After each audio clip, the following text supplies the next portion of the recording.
Sorry, just got a couple texts.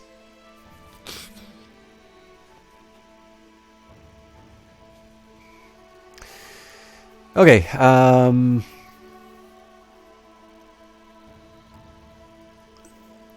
so there's not a whole lot to get excited about as far as prestige gains. The next thing to look for now is legitimate heirs. So this means to marry young and ideally to marry lustful.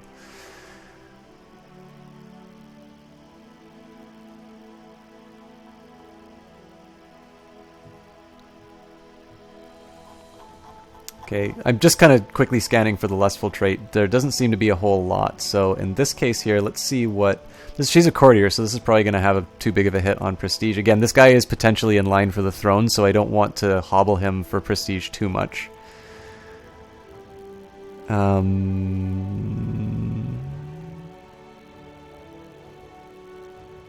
High intrigue is kind of neat. Yeah, but still... I mean, I just don't think there's that much as far as eligible... These are all courtiers. I think I'm basically just going to have to take the hit to the prestige and... Oh, well, we've got a Princess of Bohemia. Yeah, why not? I mean, he's going to have to wait a few years, but we'll go for that. Yeah, thank you, Sorry, is it Belsaurus? There's a...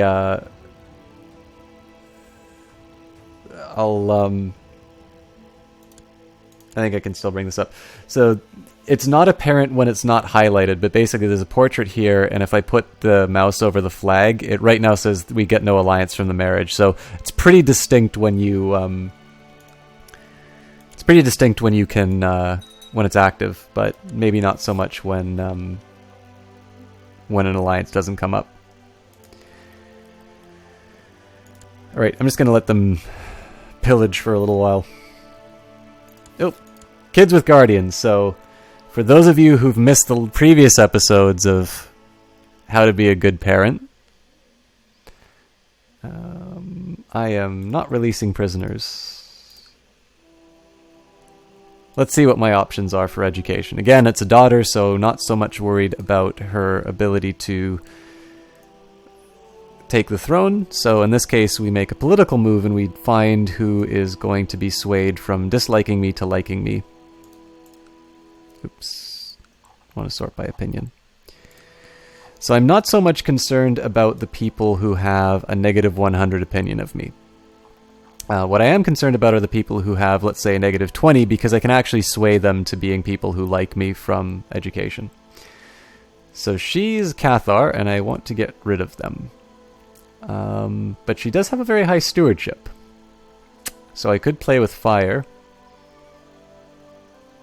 I could, of course, entrust her to the demon-possessed, drunkard, infirm bishop, but he doesn't have any good traits anymore. So basically, I'm going to get her taught by somebody who hates me to make them like me more. I think I am actually... So this is probably a terrible decision, but I am actually going to use the Cathar. And what I will do... Actually, I really need to use my spy... Oh, but I don't need to use my priest for... Okay. So let's just see how many Cathars we have in my realm. Apparently none? I don't believe that. Okay, so we've got Sunni Muslims out of nowhere. We've got Germanic pagans.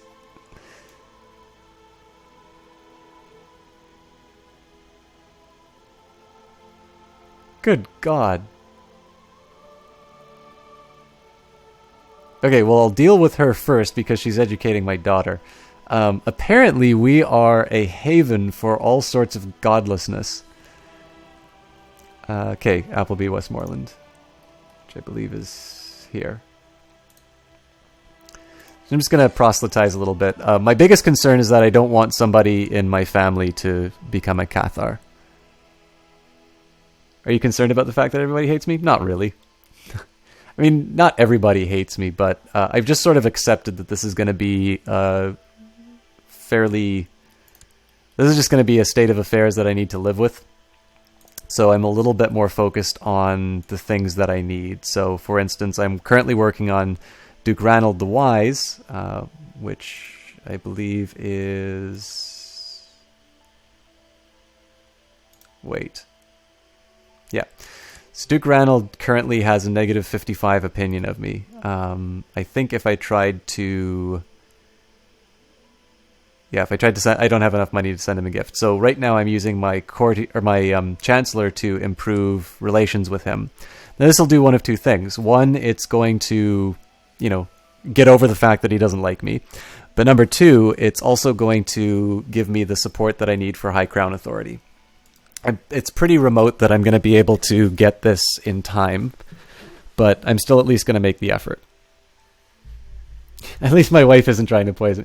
Thank you, Red Vine. I like the fact that somebody's actually thinking on the positive side here. Haven for godlessness, but more pious than the Pope. Good point. We're at 1604 piety. Damasus II. 1027 piety. He's trusting, he's honest, he's zealous, he's kind, he's shy, he's a mystic, a pilgrim, and a mastermind theologian. And yet, let us not forget that the Grey Eminence, pilgrim, hedonist, gluttonous, zealous, gregarious, patient, lustful, drunkard, and warlike, King Eadbald the Blessed, is more pious than the Pope. I will hear your confession, sir. But yeah, so I'm just kind of accepting the fact that I'm not going to get my vassals on my side. That will be a problem when I want to introduce primogeniture succession, but I need to have High Crown Authority before that happens. So I'm taking a chance that I'll be able to raise the opinion high enough that that'll work. If not, then I just, wait for the next ruler, and we start over. So, anyways, seeing another woman behind my spouse's back is becoming quite troublesome for me. The lies tear at my soul, and my longing to be with my lover is almost too much. Time to end such affairs and settle down. This will increase my monthly piety, my learning, my fertility will go down, and the church will improve their opinion of me, but lustful will dislike me. I'll work it out if I give it a bit more effort. Now, the challenge here is that I become stressed, which means my intrigue and stewardship fall. I definitely don't want stewardship any lower. And of course, my health falls, and that's a killer for a guy this old. And then I don't care for my spouse. I gain the lustful trait, which decreases my monthly piety, and I possibly gain the cruel trait. Oh, sorry, I'm not guaranteed to get the stress trait, but 30% chance I gain it, which is higher than I want. 25% chance of becoming lustful, 25% chance of becoming cruel. What's my diplomacy at? So it's at 12. The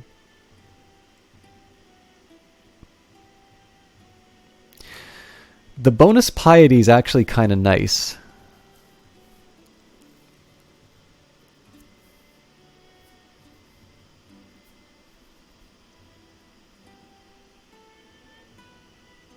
I was actually thinking of not caring for my spouse because of what cruel possibly gives me. I think I'm going to do this, actually, so I don't care for my spouse. And I didn't gain the cruel trait, so... My liege, it is most unfortunate that you happen to hold a title that I'll agree rightfully should be mine. In order to lift this dark cloud from our relations, may I suggest an adjustment? Your vassal, Duke John. Reject diplomatically.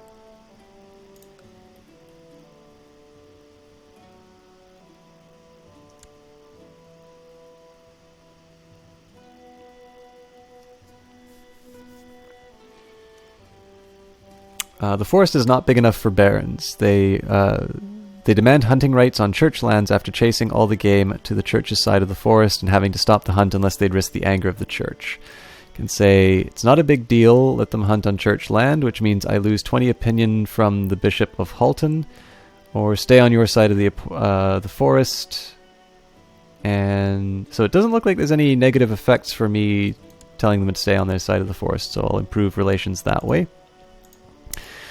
I should actually finally deal with this. I actually need to start dealing with successors, so I'm just going to basically load up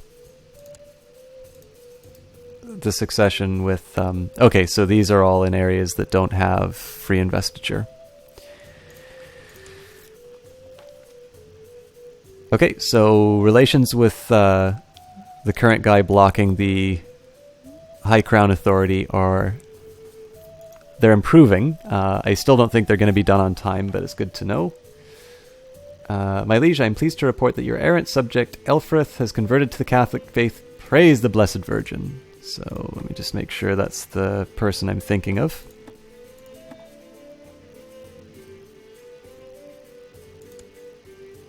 Not the one I was thinking of. You like this Pope?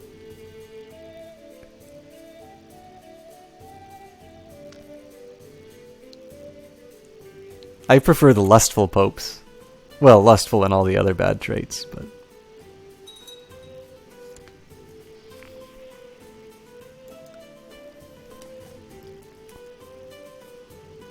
I was kind of hoping... So I'm keeping an eye on these vassal levies here, just because at one point it was at negative 25, which means that the... basically, the vassal opinions of me are another thing that sort of hold up my free investiture. Actually, one thing that I've not been doing, which I probably should, is handing out some of these titles. So the way I'm going to do that is I'm going to open the list of opponents to High Crown Authority, and I'm going to sort them by opinion. And what I'll do here is I'll at least grant some honorary titles to people who at least go from negative to positive. So for instance, this guy has -5, so I'll give him just a small title, which doesn't give a whole lot. So Keeper of the Swans will raise his opinion of me by 10.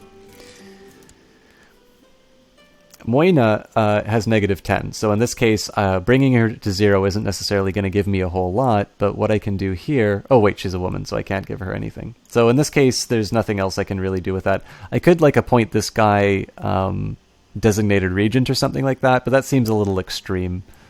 So in this case, I'm just going to hold back. Now, one of the drawbacks about the retinue is it's sort of keeping my gold reserves plateaued. I'm actually losing 1 gold a month, but the important thing to remember is I am collecting taxes in this province, so my monthly income is not actually that accurate. But so the drawback is that I'm not going to have the money to raise mercenary armies. But what this is going into is my own personal army, which will be about 1,000 troops now and will eventually become 2,000 troops. So I think as a long-term investment, it's better, because if you consider it, like, it cost me 150 gold plus the monthly upkeep to raise 1,500 troops. So in this case, it's a better long-run. I think it's a better long-run investment. Okay. Today, my son, well off, asked me for a fief of his own to govern. I mentioned a church career. It's not that I don't want to give him a title, it's just I don't have any titles to give him. Yet.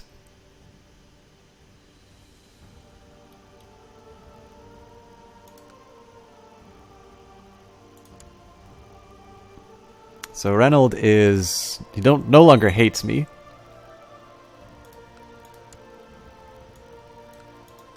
And looks like we've got some factions disbanding, so... I believe Duke Oscar is still the biggest threat, and my spy master is working on him, so I won't change any of that.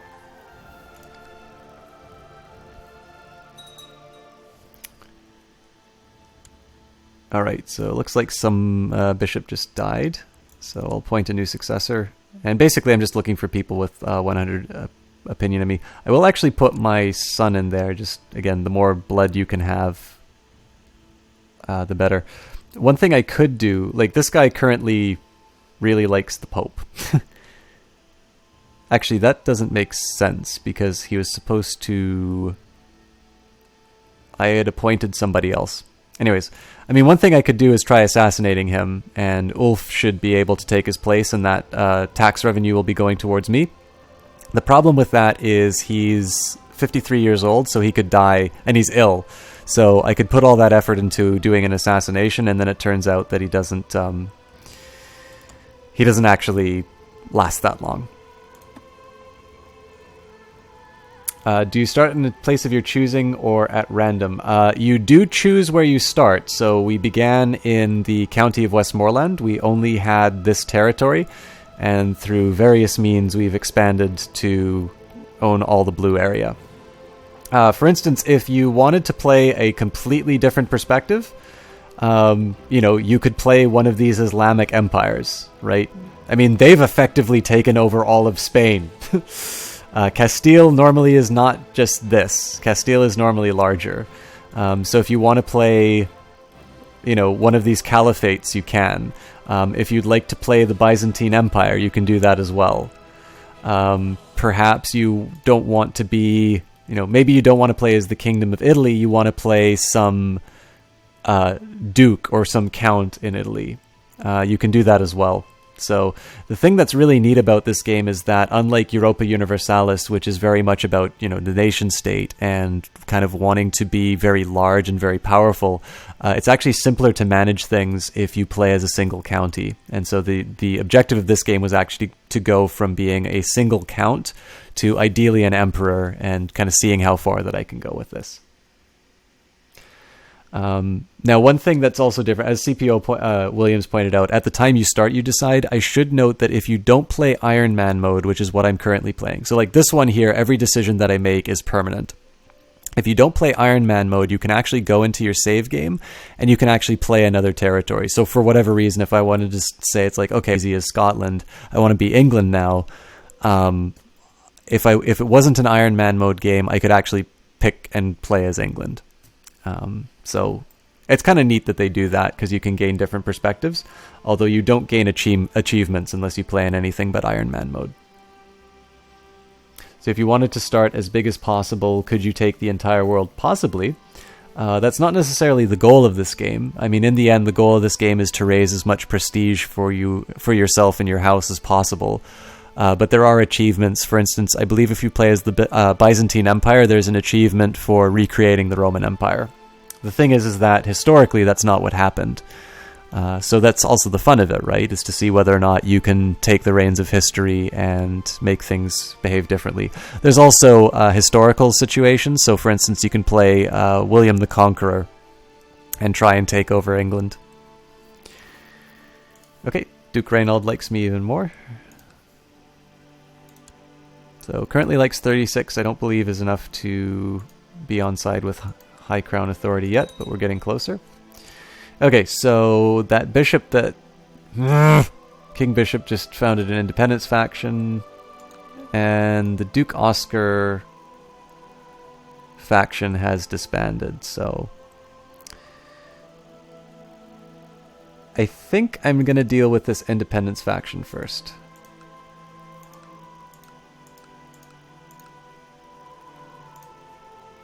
Where is he, though? He's reigning in Langolan Palace. Okay.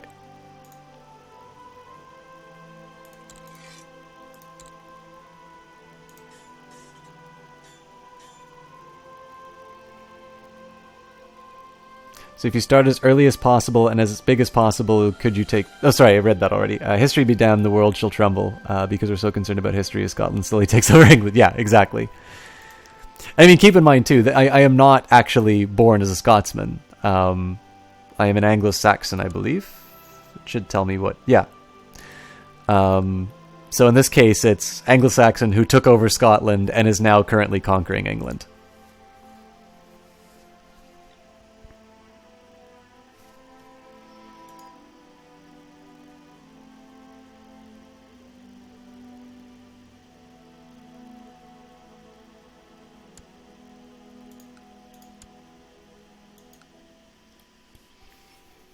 I know these kind of pauses here are not always the most exciting.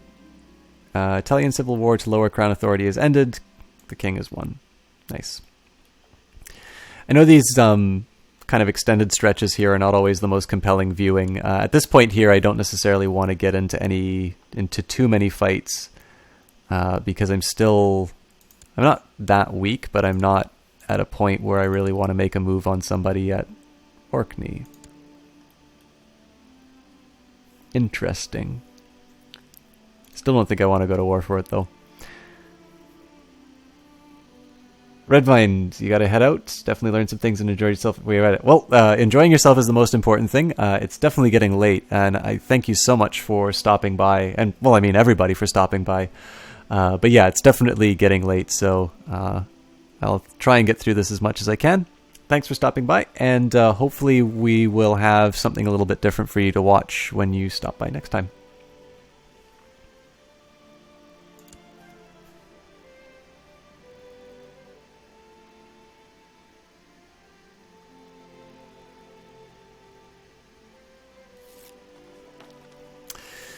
All right, more vassals wanting territory, more vassals that I reject diplomatically.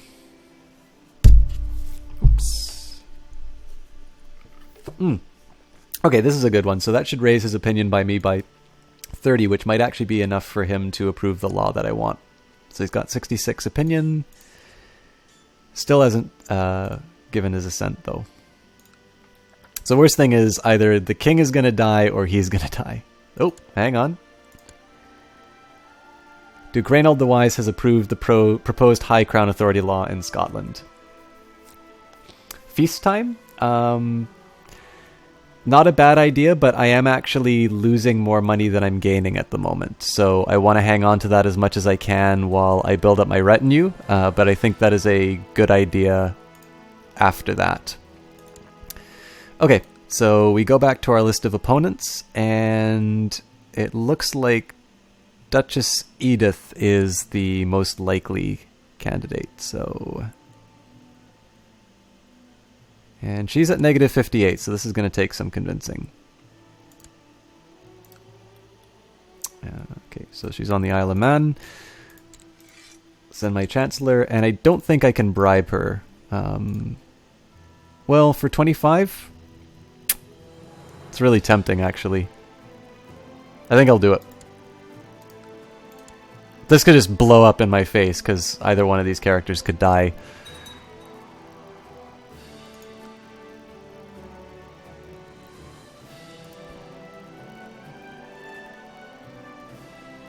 No, I actually got well shortly after. Let's just take a look. So he's still a drunkard. I've got 7,000 troops, actually. That's really good to know. I really need to get rid of this duchy.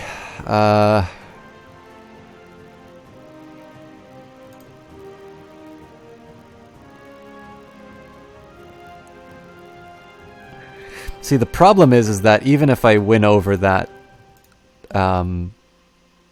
that noble, I still need one more to implement that law. But that's fine. I mean, I've had people who go to like age 70 here, so...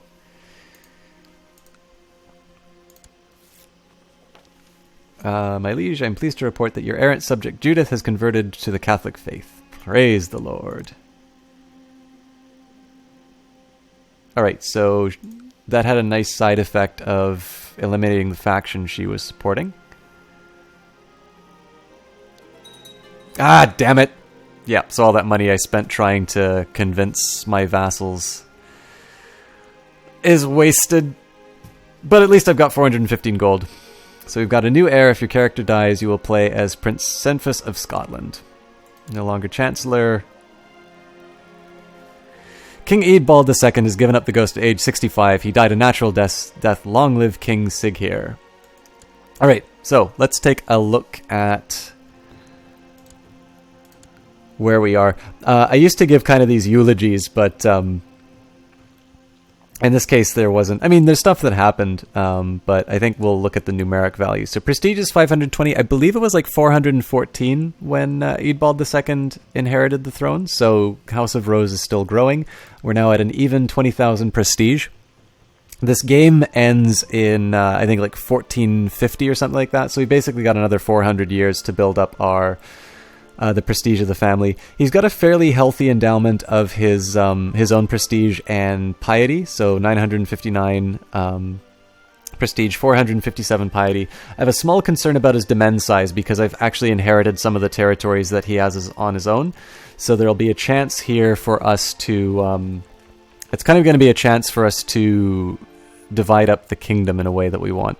I think, though, it's probably best if I think this is, like, because of the hour that it is, I think it's a good time for me to call it for Crusader Kings 2. We've got kind of a fresh generation to deal with. He is 56, so it's probably going to be a shorter period. And he's possessed. But let's at least do High Crown Authority. We've got an initial value of 10. And it's going to take a lot of convincing. But at this point, I will call it for Crusader Kings 2.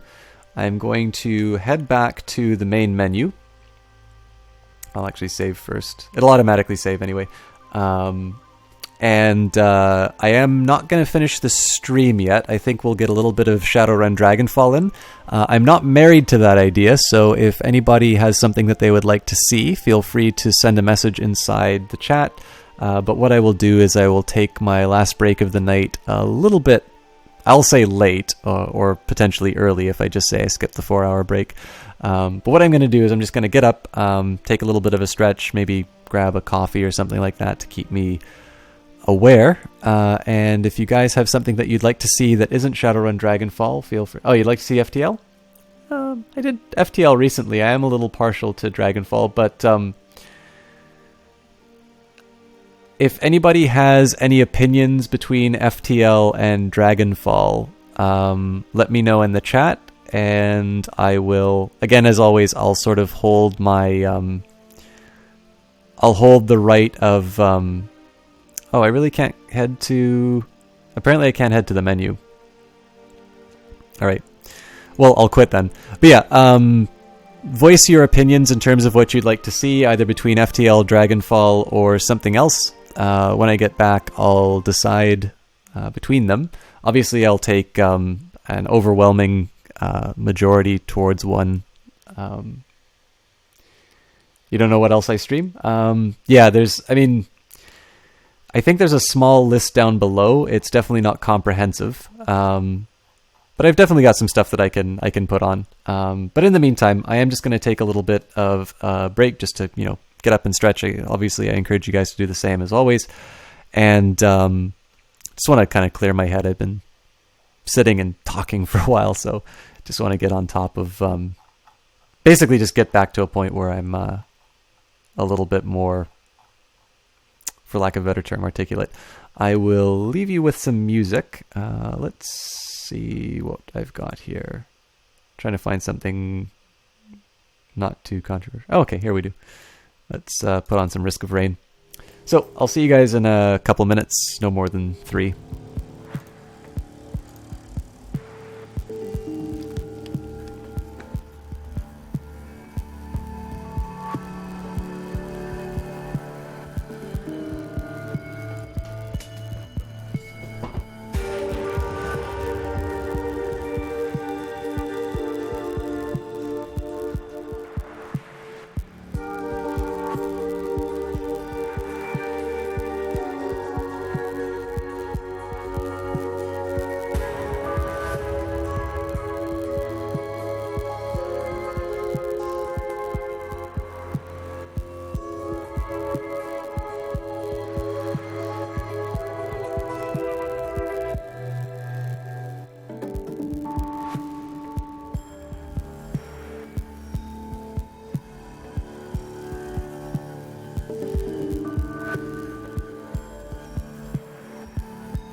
Thank you for your patience. CPO Williams, I appreciate you putting a recommendation for a game in there. I'm going to exercise my rights as a streamer. I'm actually going to bank FTL for tonight. Mostly my concern is that if I have a good run going, it's going to be long. And I have never had success on a run where I start it one night and then move on to another one. So I will definitely make sure that I put FTL into the rotation. But I think in the absence of any other options, Kerbal Space Program? Kerbal Space Program's a fun one, actually. You build spaceships and you launch them and usually crash them. If you look at the highlights, the Flight of the America is an example of some of the ridiculous ships that you can make. But in this case here, I will keep FTL in mind for a future stream, but I don't think it's one that I can kind of close out the night on, because that either means I'm going to be up later than I intend, or I will, or it'll be like just a short fiery death, and at that point there's no point in running it. So I will do Dragonfall tonight. Sorry, I know it's awful to ask people for their opinions and then move otherwise, but I'll try and make Dragonfall fun. Stick in there, CPO. This game has lots of chalk reading, which makes it that.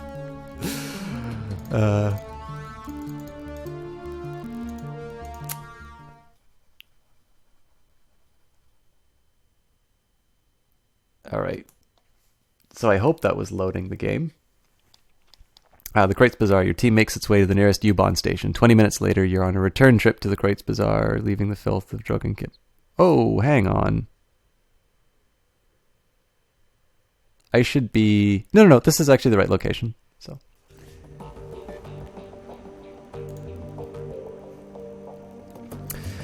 I mean, this game has been out for a while now. As always, I want to promote the Kickstarter that they're doing. I'll be sure to give a link. Actually, I'll start with a link right now, and then I will give one at the end. So just bear with me a second while I... Oh yeah, thank you. I'll keep the title just for consistency, but I definitely should change the game. Thank you. CPO Williams, it is absolutely not being a pest to ask for different games. It's something that's very valuable, because as much as I enjoy doing this for myself, I also recognize that you guys are taking some of your own time out to watch this. So some feedback in terms of what you want to see is appreciated. It's just that I will definitely... I'm going to... I'll always kind of keep my veto rights in line. Excuse me. And that's mostly just to make sure that if I wind up doing something that I don't think I can do 100%, then I feel bad about the cast, and I don't think everybody has as much fun. For some reason, it doesn't want me to update.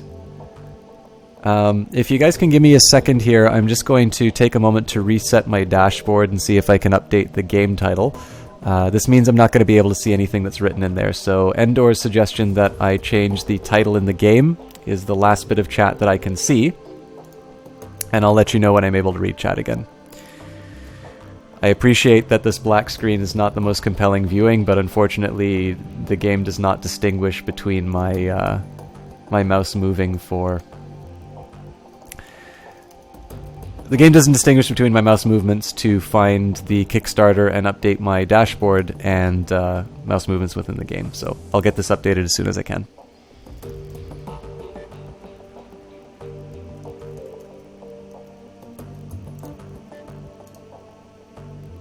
Hooray! Okay, so game has been updated.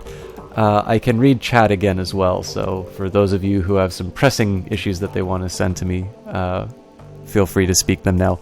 But yeah, CPO Williams, I'll definitely say feedback in terms of the games that you want to see is really good.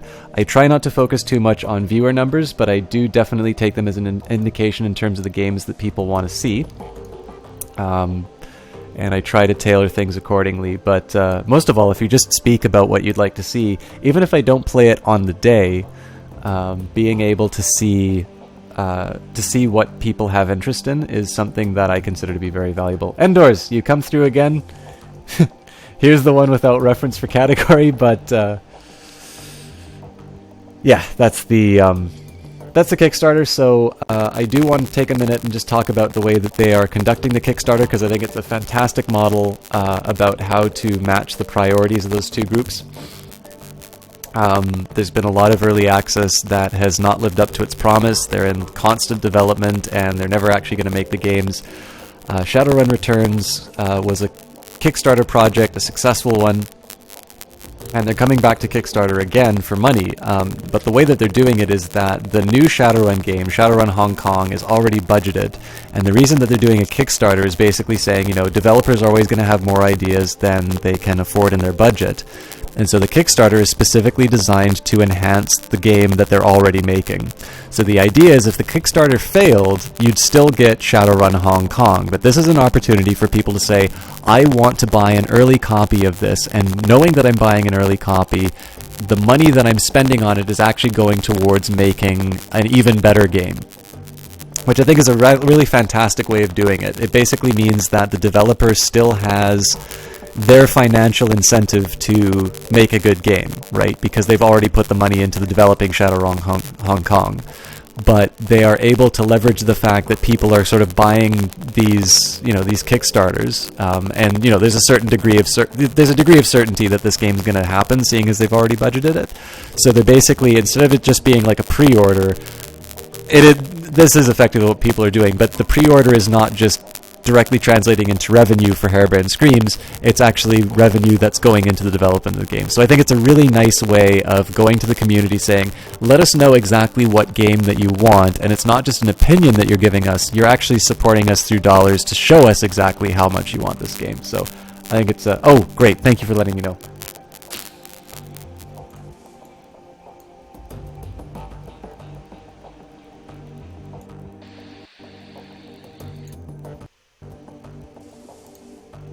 Okay, I'm just gonna play the stream to see if the crackle's still there.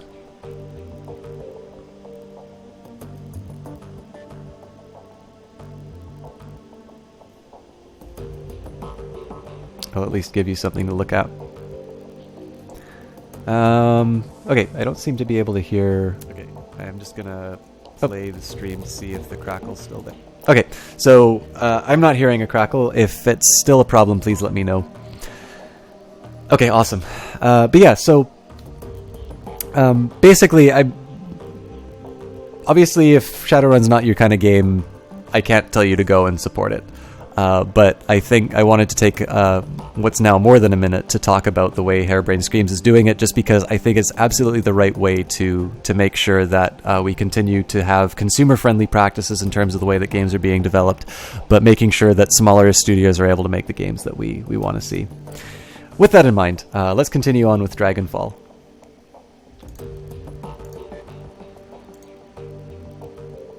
You look down and see a pair of bright eyes set into a scruffy face looking up at you. Dante, Monica's old dog. Looking down into those huge brown eyes, you see intelligence and sadness. On some instinctive level, he must know that his master is gone. Dante lets out a small whine, then rubs his head against your leg. Pet him. Woof. Dietrich. Got nothing more to say, boss. Let's just get this run taken care of. You can hit me up again later if you want to talk.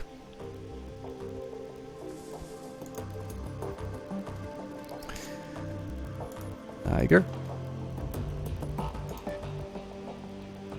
This isn't the best of times. Come back later if you want to talk. And I suspect Glory will give me the same response. Glory's expression remains distant, but her lips curl upward with a hint of a smile. Minerva, need something? Any thoughts about the last run? No, Minerva, nothing right now. Is everything still okay with you? You never need to worry about me, Minerva. I'm fine. I'd still like to know more about that chrome you're sporting. That's not a story that I'm interested in telling you out of context. If you really want to get into it, we're going to need to go back. Way back. She stares at you with her cold, dead eyes. I'm not sure you want to do that.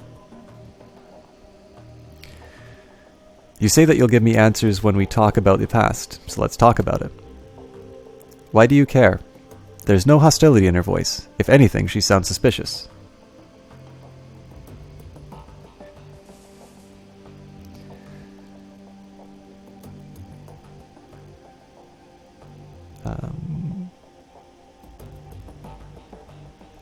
I don't care. Not particularly, but I am curious. She pauses for a moment, considering. Then she nods. All right, fine. We can talk. But we're doing it on my terms. This is a long story, Minerva. Long and ugly and cruel. Are you sure that you want to hear this? I definitely don't want to be hostile in that response, so please. All right, I'm going to start at the beginning. Not for you, for me. I guess it might help me to say all of this out loud. She takes a deep breath, then slowly releases it. When she speaks, her voice comes out in cool monotone. My family lived in Stuttgart. It was a nice enough place, I suppose. My parents worked as wage slaves for the IFMU. My mom was a good person. Once upon a time, my father was a decent person as well. That's what Mom always told me. But I never knew him that way. She pauses for a long moment. She begins speaking again. Some of that ice has fallen away from her voice. For the first time that you've met her, Glory sounds alive. The dad I knew was old, damaged, Euro war vet who turned to hardline religion to make sense of the world. In Stuttgart, that meant the Ritter Christi or the fascist cousins, the Kreuzritters. My father chose the latter path. I still remember hiding in my room when my father had his Kreuzritter brothers over for prayer group. They would drink and get rowdy, and then spend an hour or two riling themselves up with talk about heretics and the devil's work. Then they'd go find some poor elf or dwarf, stomp the living shit out of them, and drown him in the nectar.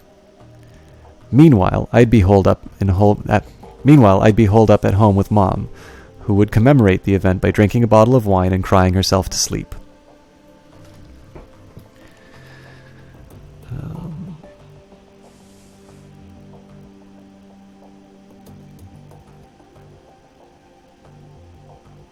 Say just elves and dwarves, I'd assume a mage or an orc would make a more tempting target. What, you mean pick on a victim who could fight back? Glory shakes her head.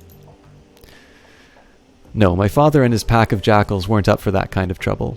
They'd had more than enough real combat when they were young men back in the Euro Wars. They wanted to feel big and in control of their lives again, and it didn't matter to them who they hurt in the process. Anyway, aside from the fact that my dad and his buddies were a bunch of murderous assholes, life was pretty normal. I went to school, made friends, hung out with my mom, kid stuff. Then I turned 14 and everything went to shit. Glory pauses, then swallows hard. Ever so slightly, her cheeks flush red. Suddenly she looks self-conscious, as if she's just snapped out of a trance. As quickly as it came, the flush of emotion disappears. Her voice frosts over. I don't want to talk about this anymore.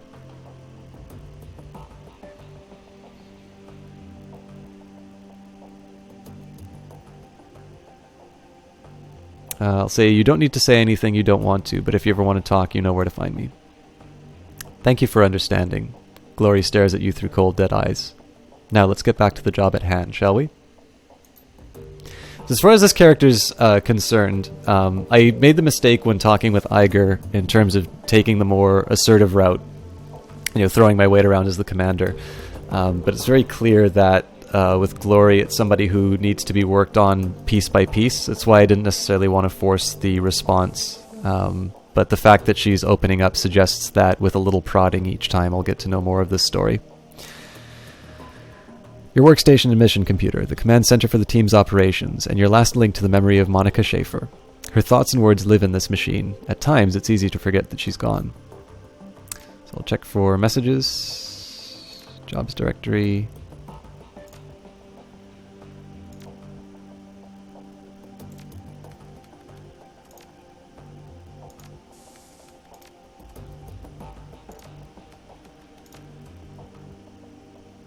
Alright. So at this point, I think I just have the DVDs left. I'm pretty sure I actually talked to the hacker on my way in. No, but I have more dialogue options, so we'll see. As you approach Blitz, approach Blitz, he gives you an easy smile. Hey, Chief, what's up? Any thoughts about that last run you'd like to share? Well, Chief, I wasn't around for most of it, but you got me out of that hotel, and for that, you've got my eternal thanks. Talk to you later, Blitz.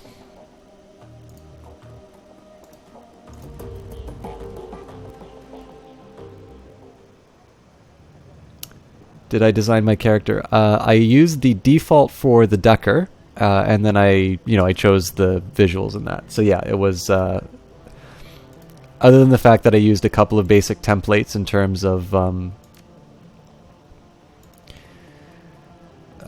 setting things up, this is my own character. Welcome back. What can I do for you? Item broken drone. I acquired this drone. Can you get it back up and running again? Yeah, probably. Might take a bit of doing, though. I love working with these old Corp drones. Can't make any guarantees, but either way, it's on the house. I'll leave it in your hands. Yes, I opted to go for a human. Start on it right now. I'll see you later. Hang on a second. There was something else that I wanted to talk to you about. She glances back up at you. Yes? Go on, then. I'm listening. I'm looking for something that can play back a DVD-RW. Really? That's old tech. Very old, in fact. Just a moment, I'll go look. She turns to rummage through a bin of obsolete components in the back of her stall. Ah yes, here we are. The dwarf wrestles a mid-size flat-screen display out of the bin. This display has old enough hookups to connect to a DVD player. RCA. Vintage. The player itself, though, this I do not have. You may wish to try your luck down at the junkyard. There's a scavenger there, a primitive man with a crude disposition. If anyone here in the Kreutz Bazaar can help you with a DVD player, he can, but he will almost certainly attempt to overcharge you for it. She takes a deep breath and smiles at you. But you're not here for gossip. Shall we conclude our business? I could give you the display for, say, 200 nuan. Nuyen. Paul Amsel says to charge it to his account. Ah, very well. I'll have it packaged and delivered to Herr Amsel right away. Best of luck finding your DVD reader. I wish you well. So I can't remember if I finished making the donations to the Samuel. So let's take a look and see if I can do anything else. Hello again, Mein Freuden. What can I do for you? I'd like to talk to you about your organization. Yes, of course. Please go on. Are you accepting donations? Yes, Mein Freuden, we are now ready to open up donations once again. Thanks to your kind assistance, the shelter is now fully stocked with blankets and space heaters, and we've enough rice, salt, and barley to last through the winter. But guaranteeing the physical well-being of the Kreutz Bazaar's needing is only part of the equation. We must see to their mental well-being as well. Our next goal is to fully stock the library. With 350 nuyen, we could make the purchase. Whatever you could spare would be most appreciated. I'll just give him the full 350. Here, just take what you need. I've got you covered. Samuel's eyes widen. This is incredibly generous. Thank you, Mein Freuden. Not a big deal, Sam. Do good with it. Marvelous. Truly marvelous.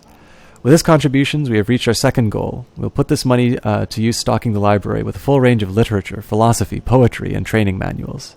Thank you again for your help, Minerva. You've made a tremendous difference to the community. Happy to help, Sam. Kreutz Bazaar needs more people like you, Mein Freuden. Let's talk about something else. No questions, just passing by. Now, the first one, the only real justification that I could give for donating would just simply be that the less petty crime that's occurring in an area, the less police activity is going to be. And so as a result, there's fewer investigations near my hideout. As a Decker, I would think that this character would actually be interested in having an intelligent population around them, or at least it's something at least in line with the sort of ideals that they might have. So...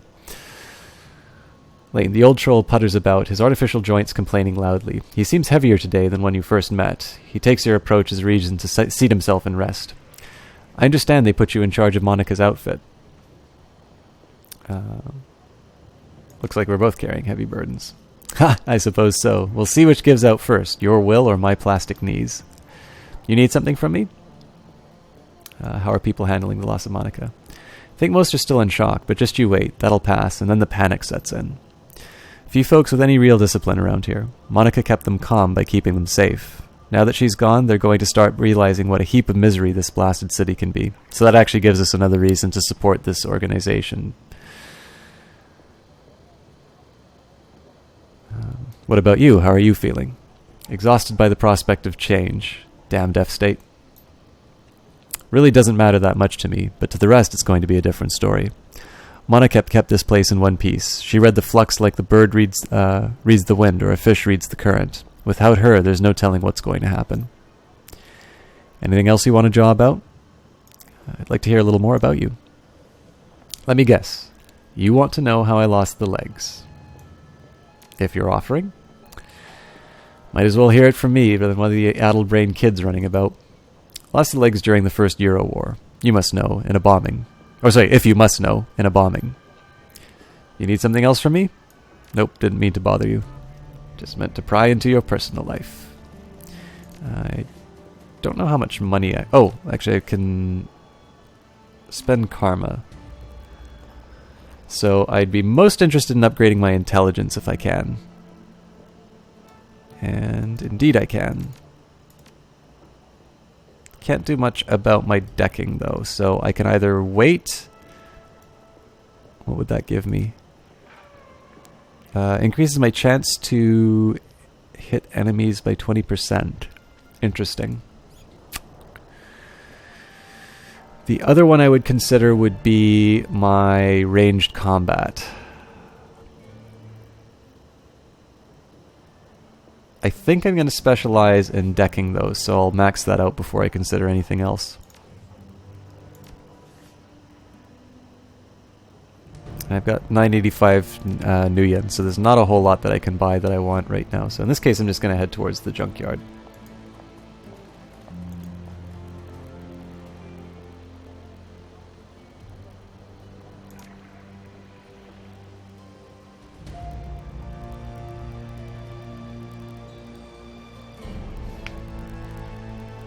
Yeah, it's tough, because Range Combat 4 allows me to use that Smart Link, but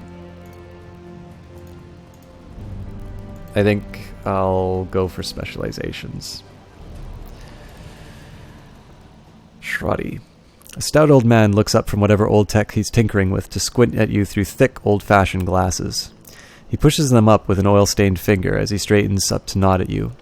He speaks with a gruff but well-meaning tone, heavily accented with German tonality. Guten Tag. What can I do for you? Malit tells me you're the man to speak about... Malit tells me you're the man to speak about DVDs. That little shrew sent you my way, huh? Shrotty's smile broadens. Well, wonders never cease. Well, introductions are in order, I suppose. Shrotty Buchman, at your service. The old man raises a grimy hand in salute. Need something salvaged? Some old components, vielleicht? I'm indeed your man. Wonderful. How about the DVD player? Well, let's see. I think I've got something that'll work for you. Shrotty rummages through the junk heap based on the junk heaped on the table behind him. A few seconds later, he snatches a battered plastic lozenge, plastic lozenge shape from the pile. Ah, here we go. An old Korean player that I dug up last week. 2010 model, a real beauty. Shrotty's smile broadens and he gives you a conspiratorial wink. I fixed her up and got her running, but without any discs to read. Mostly been using her as a paperweight. Sounds what I'm looking for. What do you want for it? Shrotty glances back at the DVD player, a rueful expression on his face. Well, I'll admit, I'm a little loath to part with this paperweight. I'll admit, I'm a little loath to part with her. There are plenty of folks out there who really appreciate an older player such as this. I don't know what your intentions are for it. I suppose given the time and trouble I took putting it back together, I'd be willing to part with it for, say, Shrotty's eyes dart over for gear, a calculated expression on his face, for about 500 new yen.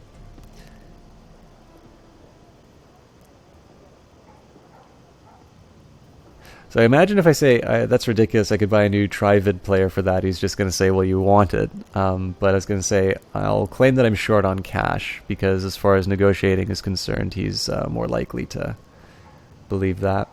I'm short on cash right now. Could I offer you something in trade? The old man pauses for a moment, considering. Well, tell you what. A few months ago, I had, call it a difference of opinion with that Bert Ghazi fellow from the soy calf shop. Hasn't let me into his establishment since, and I'd sell my mother for a decent cup of coffee. You get me a cup of Turkish coffee, the real stuff, not that fake junk, and I'll give you the DVD player. Sound like a deal? Deal. Yeah, so in that case, Turkish coffee's not going to cost 500 new yen.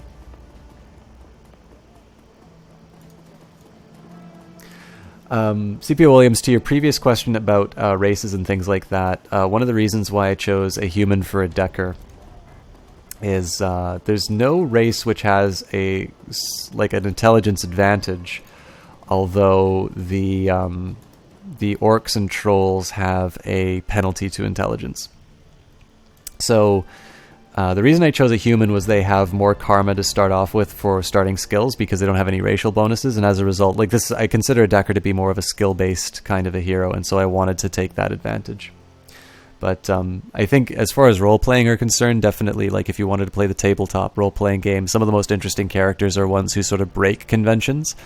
So, elves who are maybe very, heavy combat-oriented. Like, I don't know a lot of people who'd play something like a physical adept elf, and yet it's something that's possible, right? Likewise, there's nothing saying that a troll can't be a Decker. Just because you don't have a high max intelligence doesn't mean you aren't capable of operating a computer, right? So breaking stereotypes like those can be interesting characters to play, but maybe ones that aren't as rewarding in a computer RPG like this, simply because people like ideas of biases in terms of whether or not people perceive you as being competent for a job. Maybe those aren't quite as apparent. Anyways, Altug Burgazi. The Turk leans into you, keeps his voice low. I have information regarding the matter my people were looking into, Effendim. The one involving the surveillance device on my data tap. Altug, I've been waiting for my coffee for nearly an hour already. Are you growing the beans out back? The coffee vendor shouts. Can't you see that I'm speaking to an honored guest, you tower of quivering corpulence? His voice lowers again. Now then, as I was saying, we were fortunate that you happened upon the surveillance tap when you did. The people on the other end were planning a very bad thing, to be sure. Very bad thing? Quite bad, yes. Monica Schaefer was an important member of this community. More than most were aware of. This Keats was under her protection. You know how it is in the Flux, Effendim. The governance of a place like this is tenuous at best. You never know who's going to be in charge from one day to the next. But Monica was a stabilizing force. Not just because she was dangerous. She was smart and funny and wise, and she had a way with people. They wanted to support her, to follow her, because they loved her. When she was killed, it left an opening for the others. It would have meant bloodshed and pain if this council had been allowed to continue their plan. But they did not. We saw to it, you and I. What happened to them? They have been reasoned with, let us simply say. The matter is settled and leave it at that. The Kreutz Bazaar will maintain its stability for a while longer, thanks to us. I gained a karma for that. Now what can I do for you, Effendim? Would you like some coffee, perhaps? Coffee, as in real coffee, not soykaf?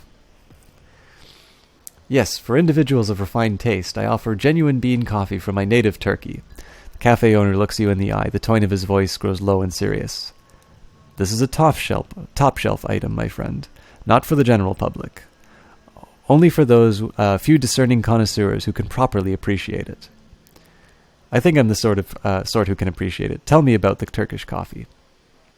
It is handpicked by my family in Turkey, a true delicacy of the Sixth World. This was considered a luxury even before the Awakening, when bean coffee was everywhere, every street corner, they say. Burgazi leans in close, lowering his voice to a conspiratorial whisper. Long hours in the shop have perfumed his body with commingled scents of coffee, incense, and applewood tobacco. Trust me, if your coffee experience has been limited to soykaf, you must not deny yourself this opportunity. You will see God. All right, you sold me. How much? This is a specialty item, delivered at some cost. I cannot part with it for less than 50 Neuen a cup. Deal. Very good. Burgazi hands you a ceramic travel cup, which he then fills to the brim with dark, steaming liquid. The scent is intoxicating. Is there anything else I can get you? Just killing time. I'll be going now.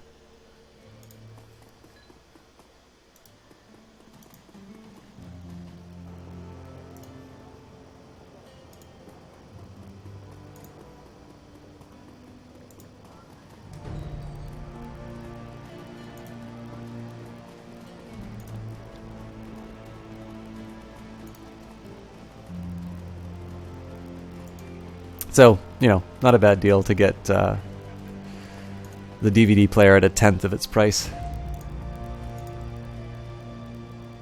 I'm back for my DVD player. Well, it ain't yours yet, but I've got it right here. Been keeping it warm for you.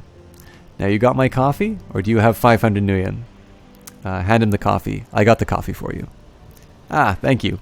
Shradi gratefully accepts the coffee, then snaps the lid back and inhales deeply, wiggling his mustache as he processes the scent. Yep, that's the real stuff, all right. Shradi gingerly picks up the ancient device from the table and presses it into your hands. The plastic is scuffed and worn, and it rattles a bit when you move it. Give it some good use, okay? And we will return to Paul with the goods.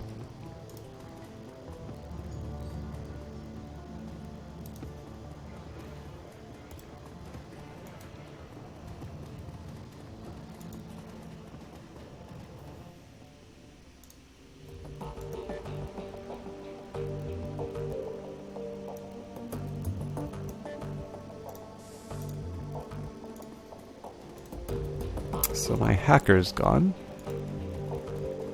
Everybody's gathered in the front. So we'll talk to Paul. It seems that Amstel has assembled a team in your absence. They stand in a group around the old display that you had Malit deliver. On their faces you can see excitement and apprehension, curiosity and dread. Minerva, have you Sorry, I think after 5 hours my voice stops working. Have you procured a DVD reader? Hand Ansel the DVD player. I have it. It's right here. Good. This should only take a moment. Amsel disappears behind the ancient display. After a few minutes of fiddling with its battered inputs, he reappears, a satisfied look on his face. Everything appears to be functional. The disc should be ready to play. CPO Williams, I have played the tabletop game. I don't actually own any of the books for it. But, I mean, I find it... It's kind of funny that with the proliferation of social networks like Twitter and Facebook, you sort of think that there's more individual connections that you have with people. But the funny thing is that there's actually been fewer opportunities for me to sit around at a tabletop and actually do an RPG like that. So I think I would actually take up the opportunity if I had one, but I really don't know where I'd find a group. So I'm generally aware of what it is, and I think it's a really fascinating setting. But I would like, if I were to sit down and play it with a group, I would need somebody to basically go over the rules again with me. But I mean, the point of these games isn't really so much the rules; it's the storytelling experience anyway. Amsel disappears behind the ancient display. After a few minutes of fiddling with the battered inputs, he reappears, a satisfied look on his face. Everything appears to be functional. The disc should be ready to play. Well, don't keep us in suspense. Start the damn thing already. Minerva went through the trouble of fetching everything. Let us do her the honors. Amsel steps back, clearing a path for you to access the antique machine. Watch the DVDs.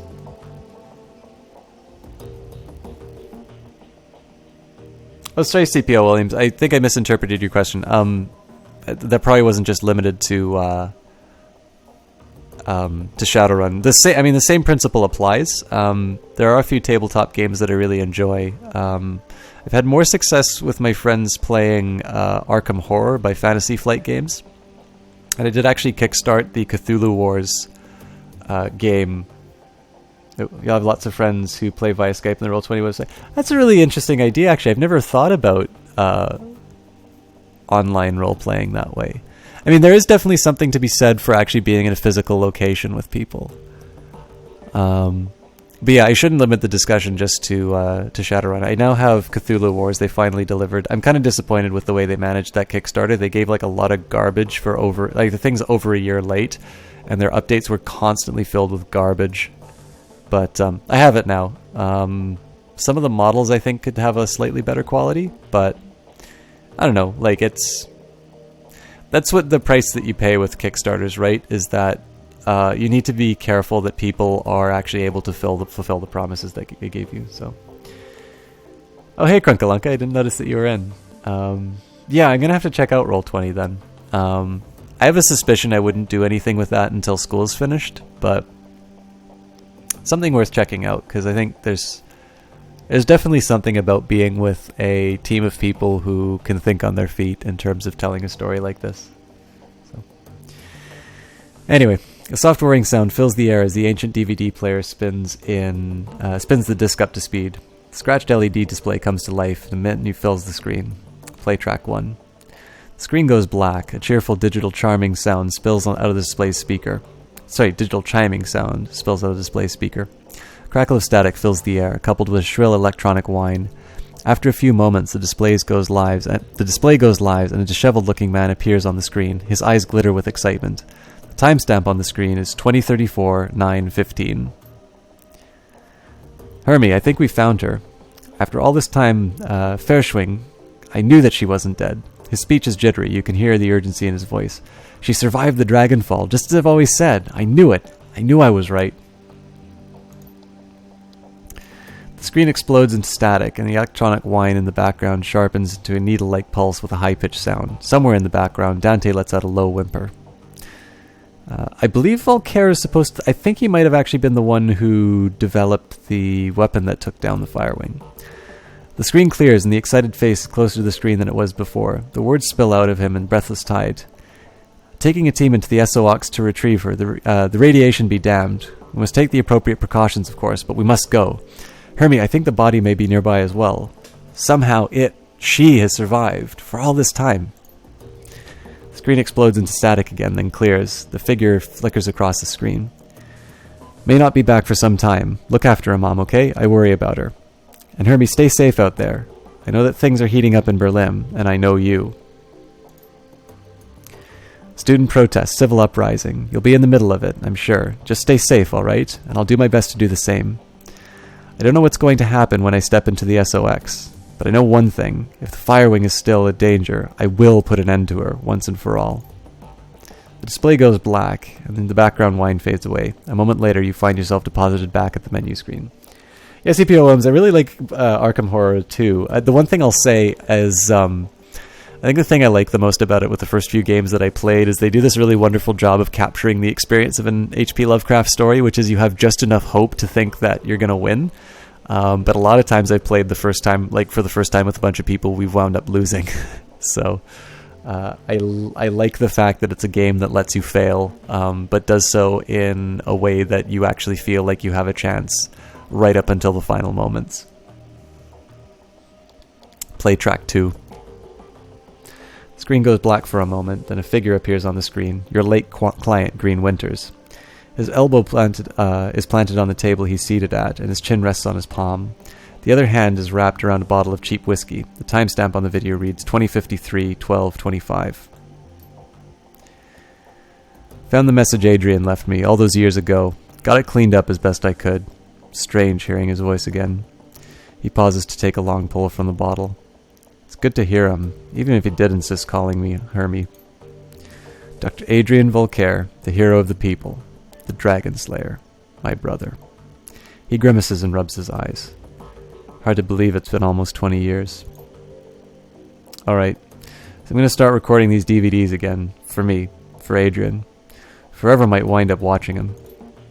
Every time I do this, it feels like a waste of time, but I keep doing it anyway on the off chance that I'll find something important. If I stumble into a clue that leads me to my brother, I know I'm going to want it on film. I've been doing this for almost 20 years now, after all. No sense in quitting now.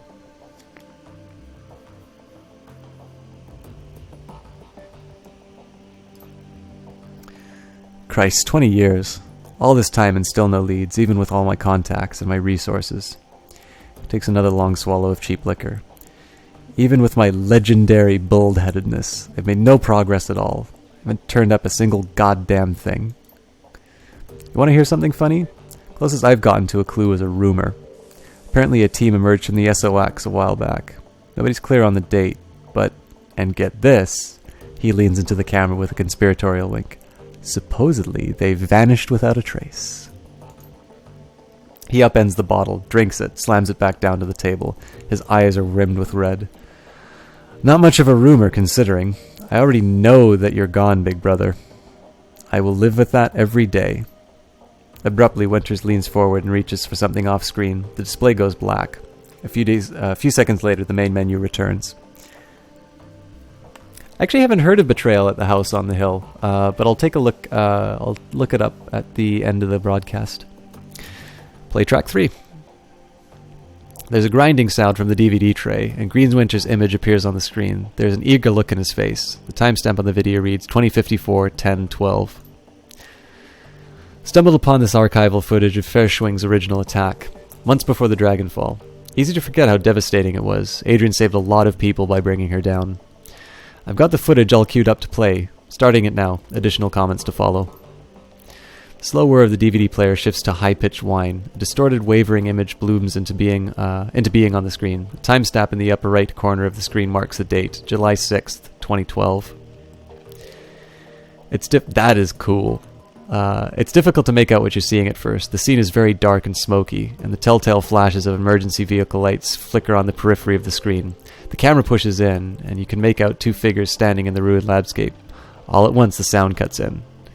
Again, for those of you just joining us, we're coming to you live from the Stolberg. A few hours ago, the Dragon Fireschwing launched an unprovoked attack on the Sleepy Harz mountain town.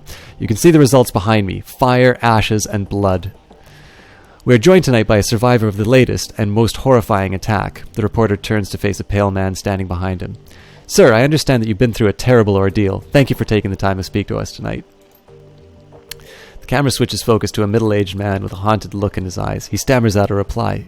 Yes, of course. If you could, sir, please tell the people at home about your experience of the attack. It was horrible, just pure chaos. So many people are dead. People I knew, roasted alive or trampled to death trying to escape. My own house was burned to the ground during the attack. My family. We have nothing now. You all made it through the attack, though. Your wife? Your kids? Yeah, we all made it, thank God. We rode out of the attack in a small shelter. Me, my wife, and our 2 daughters. The shelter, it protected us, but the heat was just unbearable. We couldn't have stayed there much longer than we did. How long were you holed up there? 3, maybe 4 hours? I don't know, we just stayed inside until the heat died down and the screaming stopped. And what happened after that? When it was over, when the air cooled down, the reporter nods, the man continues. We stepped outside. There was nothing left, just a smoldering wreckage, and the dense cloud of black, oily smoke, and the stench in the air. God, that smell. It smelled like roasting meat. There is a long pause. From the tortured look on his face, you can tell that the man is struggling to decide whether or not to continue speaking. Eventually he does. Like girls. They found that what was left of their nanny outside. Her body, what was left of it, was slumped against the sheltered door. I keep telling myself that I couldn't hear her pounding to get in.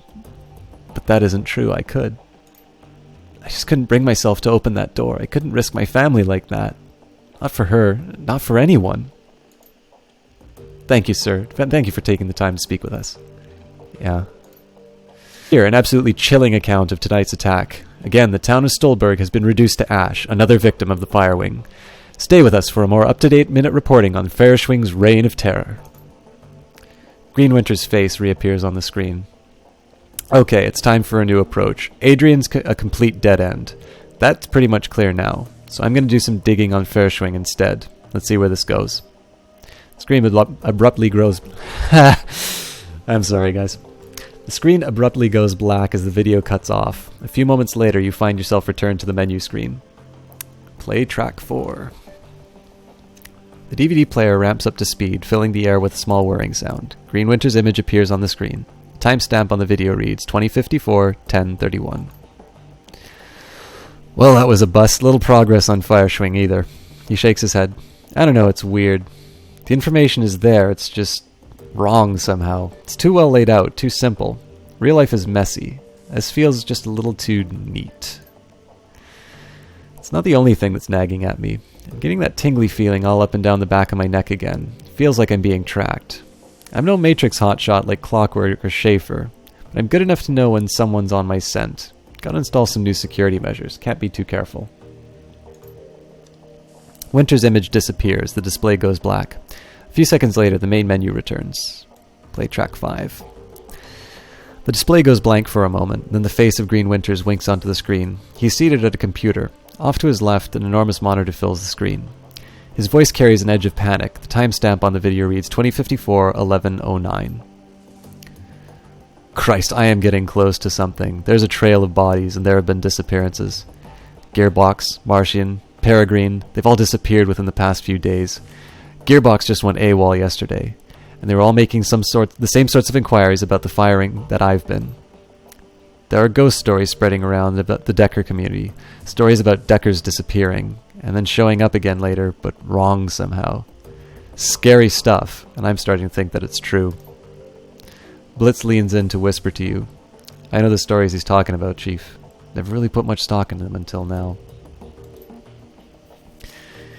Could these rumors be related to what's happening here? Am I being paranoid? He pauses for a moment, and as if seriously considering the question. Then he shakes his head and slams his fist on the table.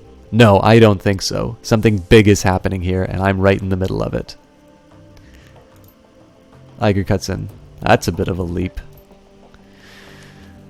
One other thing. Tolstoy told me about a kill team that might be related to all of this. Apparently a Decker named Hellborn posted a theory about Feuerschwing to the Shadowland BBS about 5 years ago, but an hour later a mil-spec team showed up in Meat Space and cooked her entire apartment, with her in it. If what Tolstoy told me was true, Hellborn live posted the event. She described her killer, this great big orc with skin grafts, and the whole thread disappeared, gone without a trace. Leap, Iger love? Sounds like he's on the right track to me. Iger holds her silence, but concedes the point with a small nod. On the screen, Winter pauses. He looks like he's working up to something. Finally he speaks. I'm just going to go ahead and say it. This has got to be Feuerschwing. All of it. Adrian was right about her. She's still alive, and she's out of the socks. She's covering her tracks, working the shadows, preparing to rise again. And that means that I have to find you, Adrian, for everyone's sake. Thankfully, I've got a lead. For the first time in 2 decades, I've got a solid goddamn lead. I've backtracked all the Matrix nodes that Hellbore was looking into, but back before she got cooked. Whoever's been purging the Matrix didn't think about that, and I found that she'd turned up. Winters stabs a few keys on his keyboard, and an image expands to fill the screen of his monitor, a satellite photo of a rural landscape annotated with GPS data, a set of map coordinates. So now I've got a target, a place to start digging, the Hartfeld Manor, conveniently located on an isolated stretch of countryside, miles away from prying eyes. Matrix records indicate some sort of data vault exists beneath the estate, so that's what I need to get into. And this is where we came in. As if on cue, a familiar image winks onto the monitor, to Winter's left. Monica. I think I'm going to tap Schaefer for this job. She's got the skills to bypass what other securities they're running out there, and she's gullible enough to take the job in the first place. I'll feed her some line about the Flux State security, and she'll eat it up with a spoon. I warned her. Amstel's voice is choked with warrant. I warned her. On the display, Winter's mouth parts into a broad grin. Time to put plans into motion. By this time tomorrow night, I should have the information I need. And on the off chance that Schaefer gets taken out, well, that'll tell me something too. Can't make an omelet and all that. Until then. Winter's image disappears. The display goes black. A few seconds later, the main menu returns. Play the final track. When you play the 6th track, a small video window appears. You recognize the scene in the window. You are looking at the tattered drapes and nicotine-stained wallpaper of Winter's hotel room at Das Kessel House. The timestamp on the video reads 10:54:11:10. There's a blur of motion and the haggard form of Green Winters lumbers into frame. Suspicions confirmed, Schaefer dead. Christ! Winters reaches a shaking hand off camera. A moment later it returns clutching a cheap plastic drinking glass. He gulps something down, wipes his mouth with the back of his hand, and takes a deep breath. Okay. Back up, slow down. Start from the beginning. Winters closes his eyes and makes visible efforts to calm himself. When he speaks again, his voice is steady. Got the call from my contact in Kreutzbazaar. Schaefer killed on the estate run. Matrix security at the estate cooked her brain. Considering Schaefer's skill and experience, on-site ice must have been extreme, even by Berlin standards. Security of that kind costs money. Real money. Given the evidence uncovered so far, corporate involvement unlikely. The connection to the fire ring is too strong. So let's come out and say it. The dragon is what we're dealing with here. And the Spart money says that she's coming for me next. Well, I won't go down without a fight. I've still got my contacts, I've still got my connections, and the flux state can be a hell of a weapon for a man who knows how to manipulate it. Winters takes another long pull from his glass, grimaces, and swallows. Time for me to make my play. Ghost stories or no, missing Deckers or no, I've got to jack into the Matrix and start pulling strings. The countermeasures that I've installed earlier should be more than enough to keep me safe for the 20 minutes I'll be in there. Winters drains the rest of his glass and tosses it back over his shoulder. A moment later, you hear the dull clattering sound of hard plastic on linoleum. Schaefer's death was tragic. She was a staunch supporter of the F-state, but still, all things considered. Winters fishes for something off-screen. A moment later, a hand reappears clutching a data jack cable. Better her than me. He plugs the cable into his head and the screen cuts to static. Eject the DVD. As your finger nears the eject button, a black screen cuts over the static. A moment later, Green Winter's haggard face appears. If you're watching this, then I guess they caught up to me. They will be after you too now. Blitz whispers into your ear again, more harshly this time. What the hell is this? Why didn't you warn me about this before I came here? I love announce loudly. Hey everybody, Blitz is scared. Whisper back, not now. I mean, he asked to join the team, so whisper back, not now, Blitz. Whoever you are, whoever you think you're after, you need to find Dr. Adrian Volker. Not because he's my brother, because if the Fireschwing is rising again, he's the only one who can stop her. You've seen what happens to people who get too close to this. I'm dead, and dozens of others have died. You'll be next unless you find Adrian. The screen cuts back to static. The message is over. The DVD tray slides out of the reader.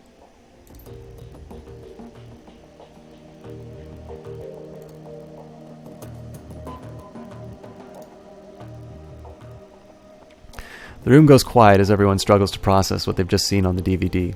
Finally, Dietrich breaks the silence. A dragon, son of a bitch. Green Winters has set us up against a dragon. The Firewing. Amstel's voice is thick with dread. She lives. I am really starting to regret the fact that I didn't just stay at the hotel. Iger ignores him. Wait a second, we don't know for certain. Dietrich lays a hand on Iger's shoulders. The evidence seemed pretty convincing to me, love. I'll even take it a step further. I think the secret facility that we stumbled into was her lair. The room falls silent. Iger and Gloria exchange glances. After a moment, Dietrich continues. Just to think about it, the Decker that Winters got those coordinates from was posting about the Feuerschwing. Then she was killed by the same orcish bastard that attacked us after Monica died. That's a direct link between the dragon, the scarred orc, and the Harfield Manor. And then Winters was killed by the same thing that killed Monica. Exactly. My gut tells me that the dragon is down there, Minerva, someplace far beneath the surface. I think that we've knocked on the door to her lair without even knowing it. And I think that, given what we've seen, the dragon will do whatever it takes to keep us quiet about it. Okay, going on the assumption that there is a dragon and that she will come after us, what is it you propose that we do about it?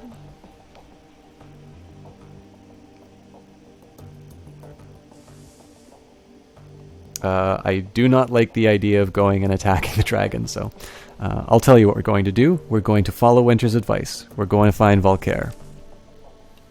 Yes, Minerva is right. Finding Dr. Volker should be our priority. If we're going up against a dragon, we need to find ourselves a dragon slayer. Winter spent 20 years searching for Volker, and it got him nowhere. How do you propose we find him? With the help of an information broker. Let me guess, back to the coffee shop? For this, no. While Herbert Ghazi is very capable, a task of this magnitude is beyond him. We need to make contact with the premier information broker in Berlin. We need to talk to Alice. Blitz scoffs at Amstel. Alice? Best of luck, and I hope that you're rich. Amstel raises an eyebrow. For this? Rich enough. Even if only just. Who's this Alice? Most prominent figure in Berlin's shadow community. An ex-Schocken... Wow.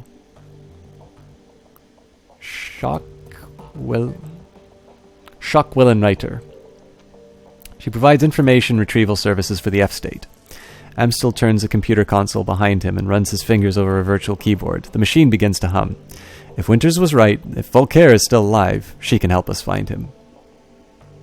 Attack the dragon, God wills it. Sorry, Endors.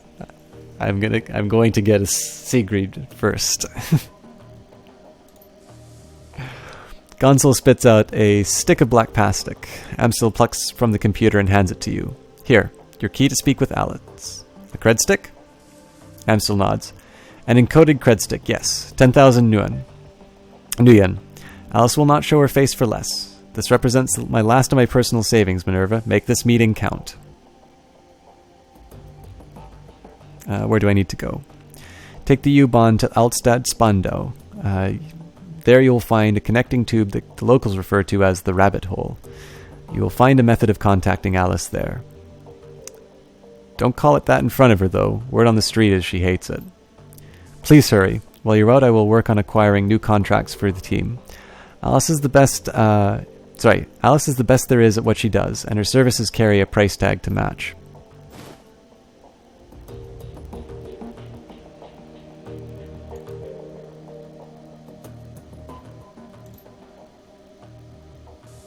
Tell him to stay put. Oh.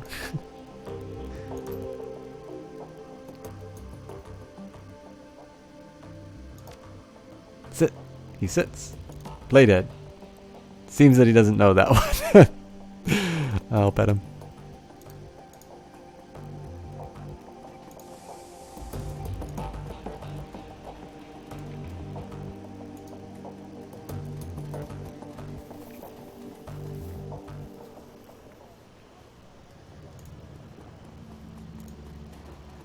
So see, I'll maybe try to get as far as I can through the Alice encounter, and then I'll think I'll call it for tonight.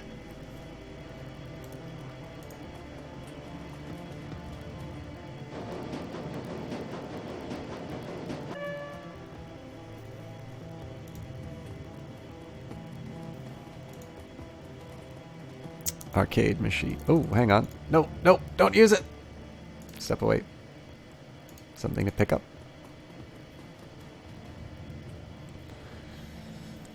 Hyper. Accuracy is increased by 6%. Incoming damage 3... Sure, I'll just pick up random drugs that I find on the street. Why not? Send this item to my stash. Yeah, I'll just explore a lot. I mean, I'm pretty sure the arcade machine is my only option, but probably not bad to explore.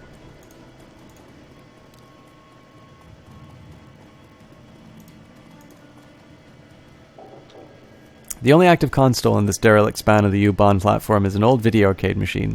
The CRT monitor is set into the machine's cabinet, glows invitingly. Cheerful pixelated graphics swirl and dance on the screen. Investigate the machine. At the base of the controller panel, you find a cleverly hidden input port. The port is shrouded in black plastic, and it appears to be the approximate shape of a typical cred stick. Insert Amstel's down payment into the machine. Internal motors grip the cred stick and pull it into the machine. It disappears into the port, and the screen goes black. Moments later, a video image fills the screen. The picture is dark and grainy, a far cry from the bright, colorful sprites that previously inhabited the display. On the screen is a dimly lit office, a place that looks like it was pulled straight out of an old detective movie, from the Venetian blinds on the windows to the great swaths of shadow that paint the walls black. Center stage, sitting in a large mahogany desk, is a silhouette of an impressive-looking woman in a charcoal gray suit. Tip of a cigarette glows cherry red in the shadows. She leans forward into the light, and you catch your first glimpse of Alice. Her face is all hard planes and sculpted angles, with high cheekbones and almond eyes. Her lips are painted a frigid blue, but the look in her eyes is even colder. A head of lustrous black hair is interspersed with flowing streams of cyan light. Alice exhales a plume of smoke, then tips her cigarette into a nearby ashtray. She fixes her eyes on you, and her lips curl into a humorless smile. We're on your dime, friend. Tell me what you're looking for. I need you to find someone for me, Dr. Adrian Voltaire. She raises an eyebrow. The Dragon Slayer. Interesting. He's been missing for a long time. Yes, he has. The question is, can you find him? She looks you in the eye and the smile disappears. Her voice is all business. If he's out there somewhere, I'll find him for you. He could be living under an assumed name in California Free State, and I'd still track him down.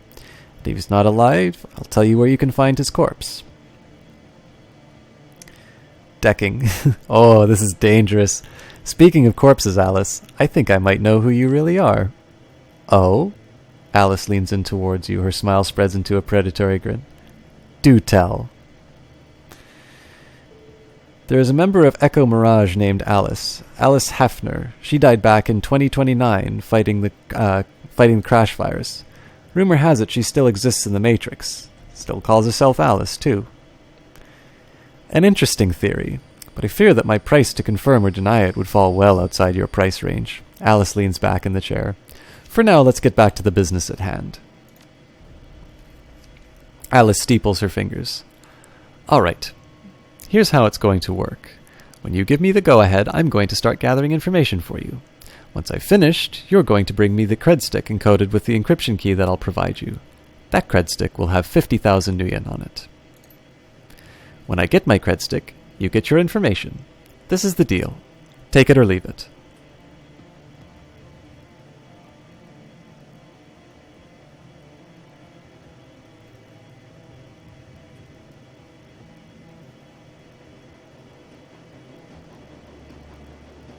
I really don't want to accept that kind of money, or that kind of price, but, well, I'll do the middle option. Price gouging, huh? For a neo-anarchist, you behave an awful lot like an old-world profiteer. Alice smiles at you sweetly. I wasn't aware there was a difference between the two. In all seriousness, I'm charging you what the job is worth. Do you know how much work it takes to find a digital ghost? There's going to be wet work, breaking into government archives. Hell, I might even have to commission an expedition into the SOX. This is a serious undertaking, friend. Now, do we have a deal, or don't we? All right, Alice, it's a deal. Okay, but remember, you say go, and I go. From that point on, you're on the hook to pay me my fee. No turning back, no refunds. Are we square on this? Yeah, we're square. Good. I'll be in touch. The screen goes black. Moments later, the machine reboots. The colorful sprites that you saw when you first approached the arcade cabinet return. There's nothing more to see here. Alice is gone.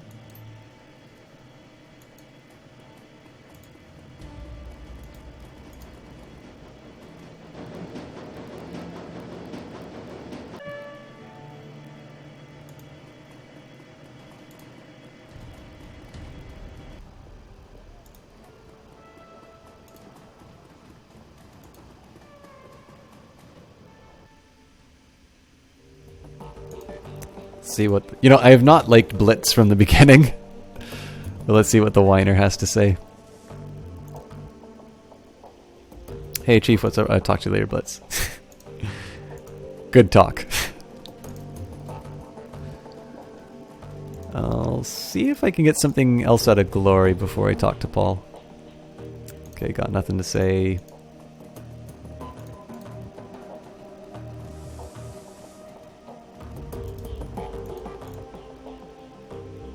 The best time. I'm gonna get, as much as the dog is nice to have and all that, I'm gonna get him to stay put.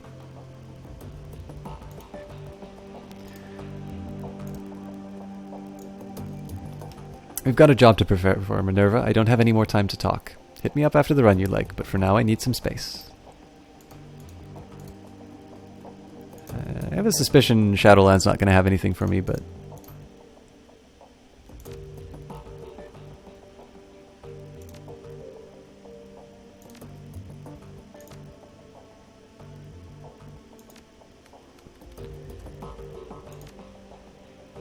yeah, nothing, so we'll talk to Paul and see what we can get.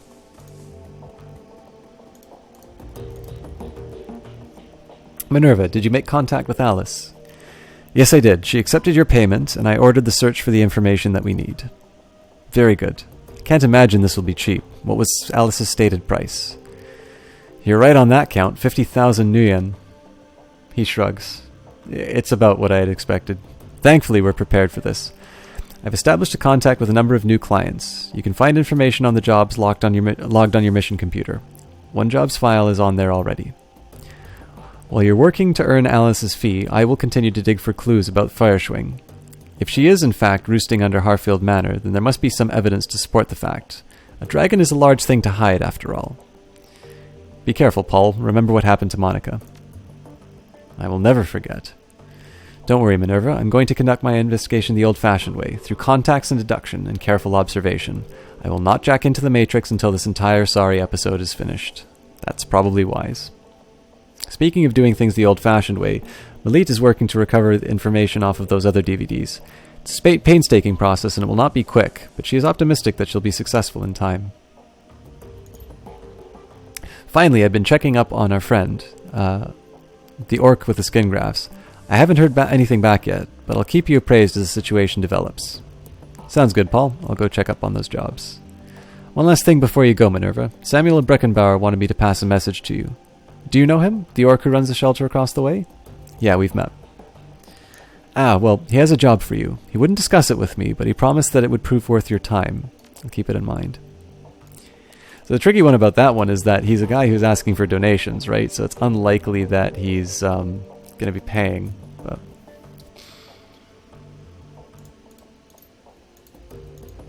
I will start with him first, though.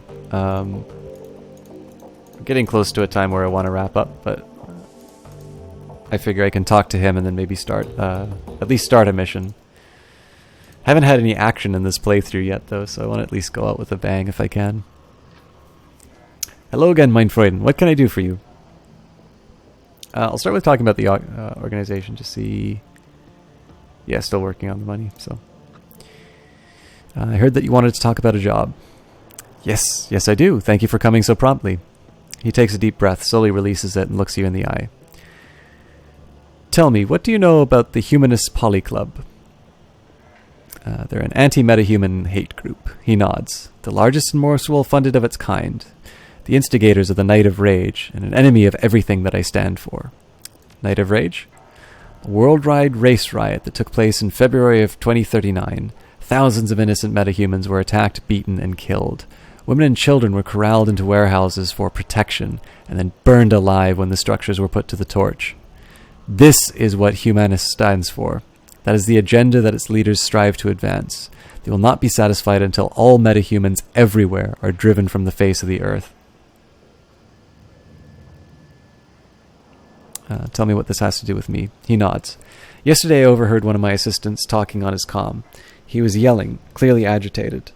I questioned him and he confided in me. What he told made my blood run cold.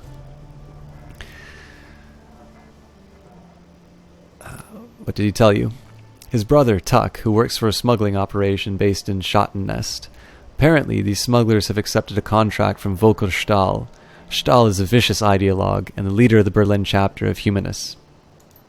The cargo that the smugglers are delivering includes a large quantity of an extremely hazardous chemical agent. Naturally, this fills me with unease. Whatever Stahl has planned, it can't be good for us. I want you to infiltrate the smuggling operation that is delivering the shipment. Once you arrive at the Humanist compound, you will find out what they're planning to do with the chemical and put a stop to it.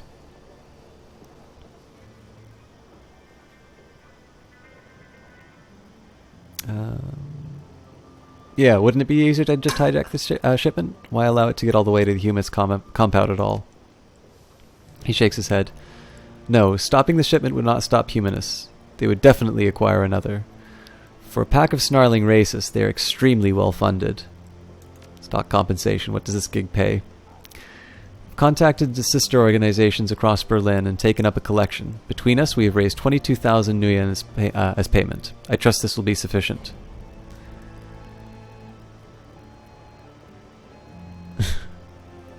Too bad I don't have socialite etiquette.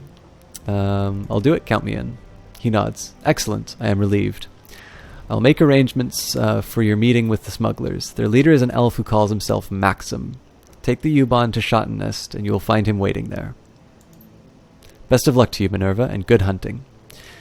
Know that you are doing a great thing for the metahumans of Berlin. Your efforts will not go unrecognized.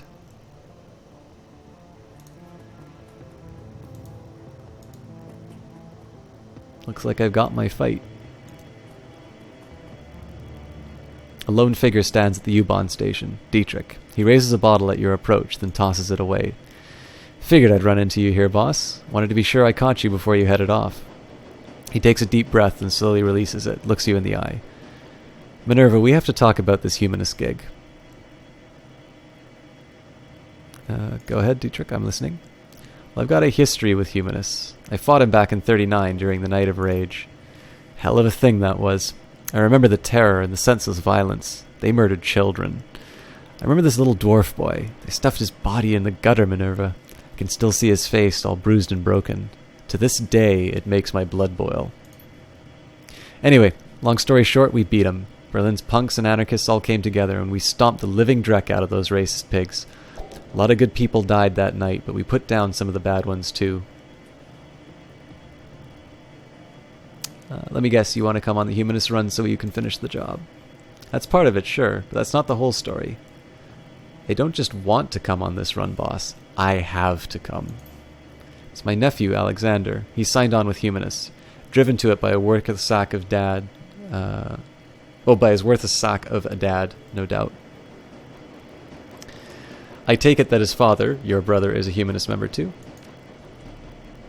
Nah, that'd take a level of conviction, a quality that he thoroughly lacks. My best guess is that they're treating Humanists as a boarding school. They feed and house their recruits, and that's money he'd rather spend on himself. So he dumped his boy off on them, never mind the fact that they're all fascist swine. Dietrich looks you in the eye. Gotta get Alexander out of there, Minerva, before it's too late. Those monsters are experts at warping young minds. It's how their disgusting ideology propagates. So I'm asking you, as a personal favor, to let me come along on this run. I have to get into that compound, Minerva. I have to find Alexander. I have to turn him around before those animals make him do something unforgivable. Of course, Dietrich, I wouldn't want to keep you from something like this. Thanks, boss. Never doubted you'd bring me, of course. You're too good of a woman for that. It's good to hear all the same.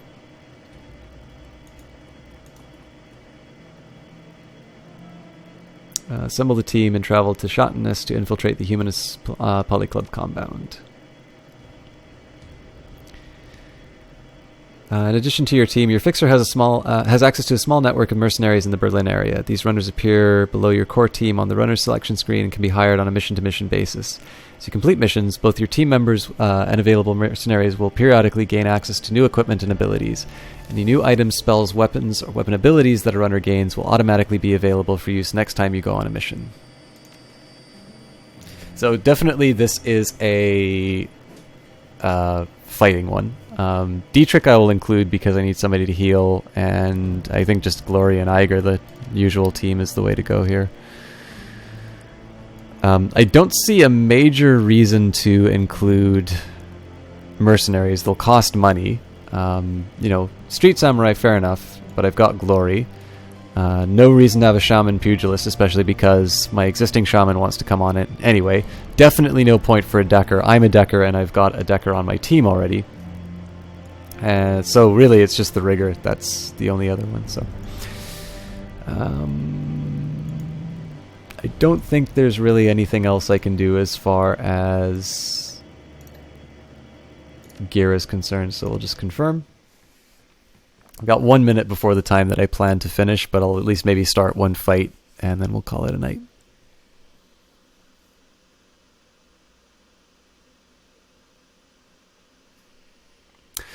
False flag. The U-Bahn rattles to a halt at the edge of the Kreutzberg. You're only a few blocks away from the Schottenness, the keys that Maxim and his smugglers call home. According to Samuel, they should be expecting you.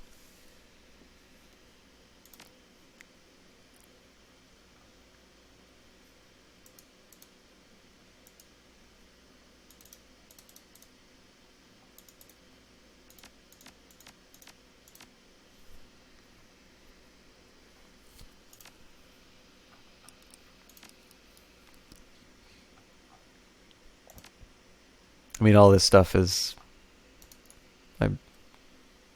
It's either already equipped or I don't want it, so... Unspent Karma. You have Karma available to improve your character's attribute skills. Open the... Yeah, why not? I don't think I have enough to upgrade what I want.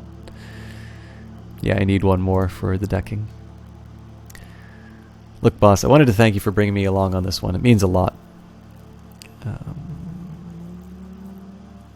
Don't sweat it, even Shadowrunners have families. He nods. Alexander, he's a good kid, you know.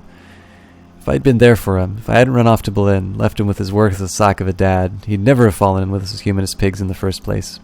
The expression on Dietrich's face softens, and he claps you on the shoulder. Let's go find my nephew, and crack all the humanist skulls I can along the way. The fuckers have it coming in more ways than I can count.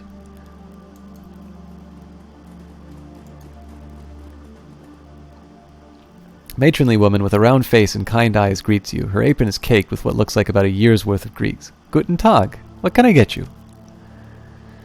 Well, today we have a soya-based currywurst for 5 nuyen, a soup and sandwich combo for 10. Good, simple, stick-to-your-ribs food. Perfect for a cold day like this. I think I'll go without. The smile on her face is not reflected in her eyes. Good day to you, then. Come back anytime. Usually, I've noticed in these Shadowrun games, characters like that aren't included without a reason. So I suspect there'll be like a homeless person or something like that I need to buy food for. But we'll see. Searching the dead drop, you find a package with telltale markings of the Schockwellenreiter. Read Humanist. This is an open request for information on current and past donors to the Humanist Poly Club. Identifying information such as home address and photographs is preferred. The presence of this hate group and its supporters will no longer be tolerated within our community. We will expose them to the harsh light of truth. The timely delivery of this information will be well rewarded. Freedom, equality, information, Schockwellenreiter.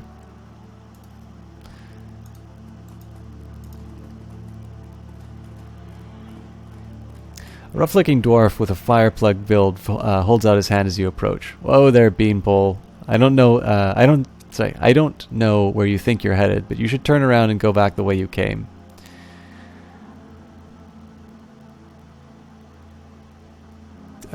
I've got business on the other side of the barricade. One way or another, that's where I'm going.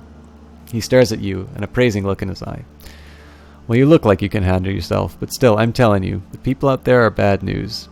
There are gangs on the other side of this barricade who'd skin you alive as soon as look at you.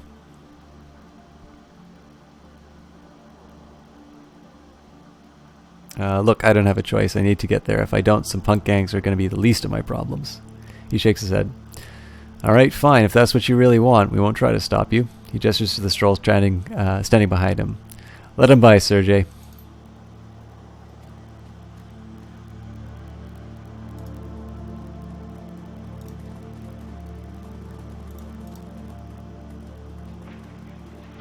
I'll take the soup and sandwich combo. No, she hands over a small cup of steaming soup and a sandwich. You take a quick bite and swig down some of the soup. It's wonderful. Delicious, thank you. She favors you with a motherly smile. Sure thing, honey. The vendor pauses a moment, then steeples her pudgy fingers. We don't see many strangers down at this end of the line. In case you hadn't noticed, things are a little run down here. You weren't thinking of heading out past the wall, were you? As a matter of fact, I was.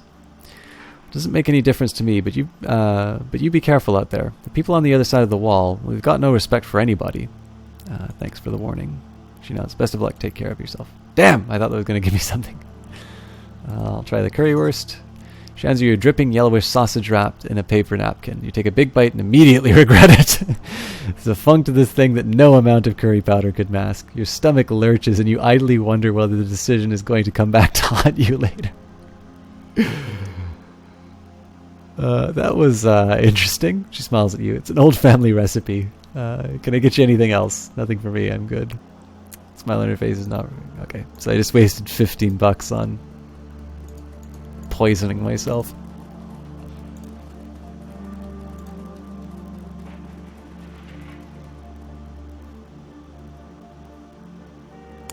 There's a mission, and I think this is blocked off. Yeah.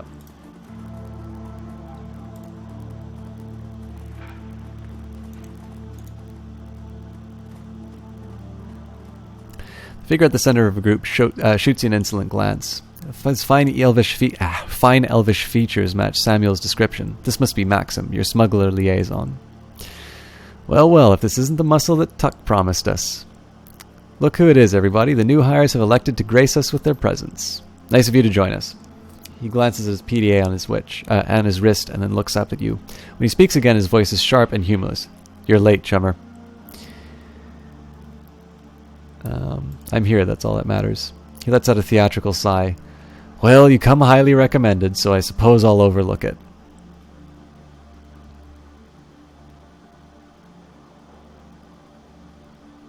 As you've already pointed out, we're running late. Shouldn't we get moving? Yes, of course. Right you are. He stops aside of a Bulldog step van. A second van of the same sign rumbles to life a few feet away. Pile in, people, and be ready. There's a rough country between us and the meeting site. We might run into trouble along the way.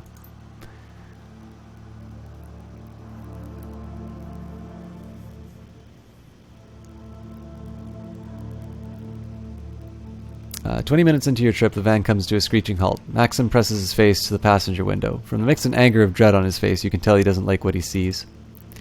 Damn it, I knew this was going to happen. I fucking knew it.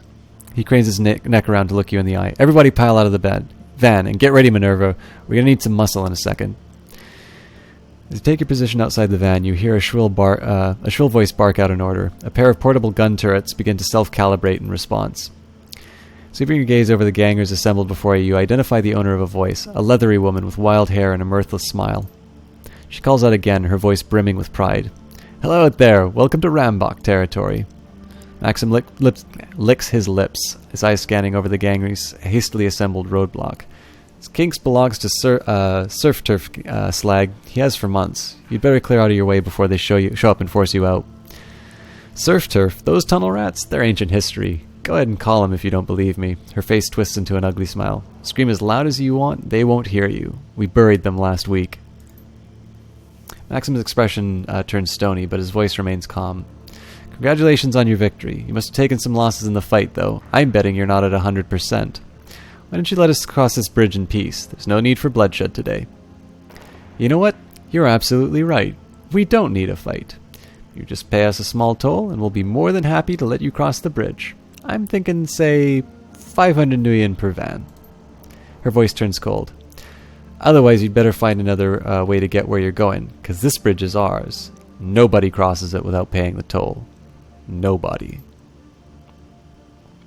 Maybe I was wrong. Maybe this does need to get violent. Maxim turns to you. Get ready to ventilate these assholes, Minerva. We've got a schedule to keep. Attack everyone. Change of plans. I'll be taking the shipment and cash for delivery. Help the smugglers. Okay. Look, let's be smart about this. Nobody wants a firefight today. Good. That's a real good idea, pal. The gang boss cheers at Maxim. See that? Your muscle is smarter than you are. You should put her in charge. Maxim wheels around to face you. His face a mask of fury. His voice explodes into a harsh whisper. Quiet the fuck down! You don't speak for me, and you don't speak for this organization. You're right. This is your show. My mistake. Goddamn right it is. Now you're gonna take these punks down or what? Yeah, we got you covered. He nods and draws his weapon. Good. Maxim's voice comes out in a roar. Take him down, boys. Open fire. Okay, so I'll do this one combat and then I'll wrap up for today. It kind of looks like people are filing out and I'm definitely getting tired.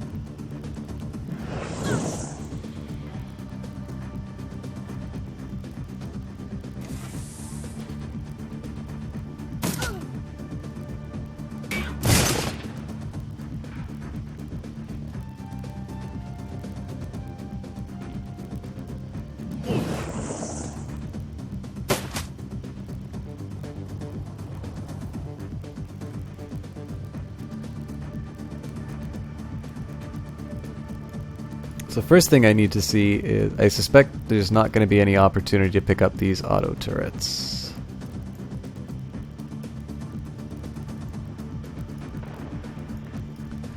So I suppose the next best thing is just to get behind some cover.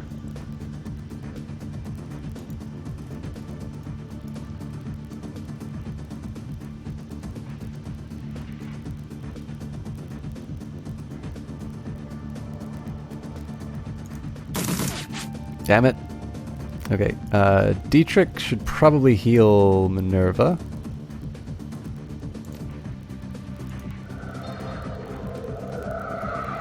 And again, I'll get him into cover.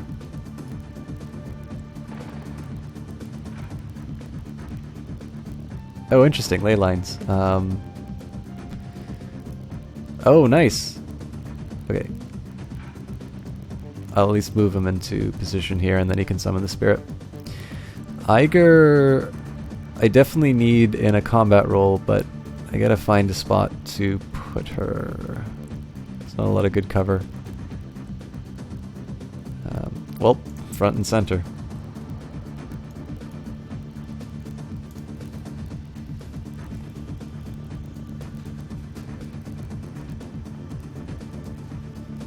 So I could do the scatter shot or the kneecap.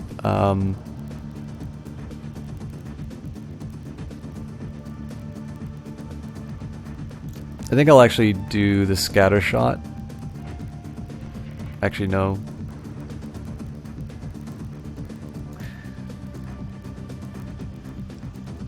I think I'll just blow her away.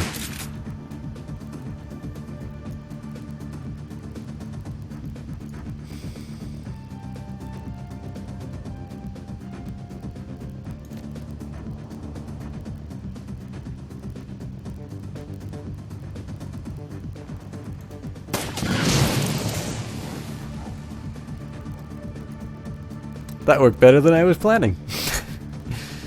The only thing is I don't have any cover for her.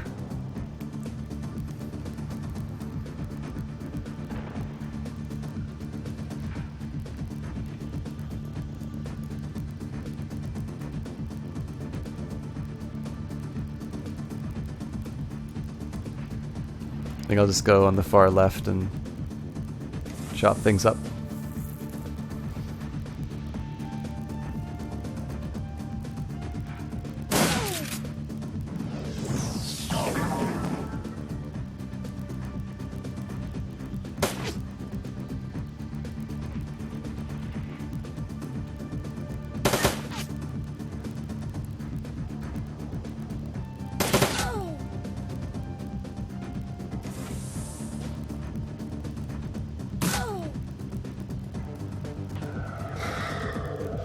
Actually, I'm wondering if I can take out that generator. Might be a moot point, but... Oh wait, this is Minerva. I don't want to punch.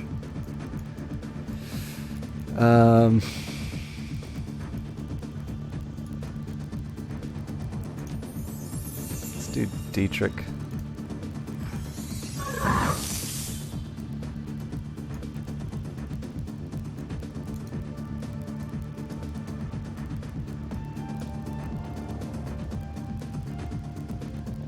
I'll just try and take out the Ganger Mage, but okay. That works. So it looks like I don't really have any way of interacting with this thing. I think I'll just move her into new cover.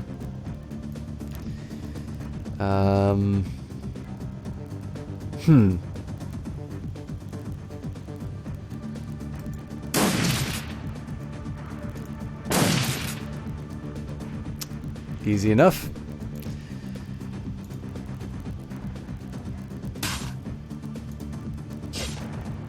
Oh, come on.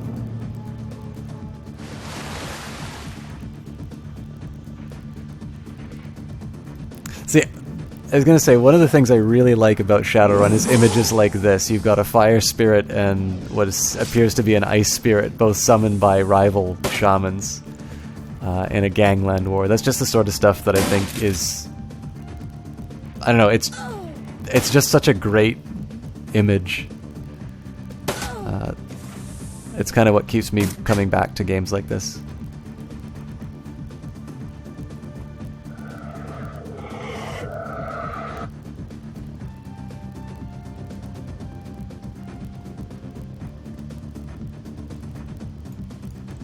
I think I'll get Glory to finish this guy off first.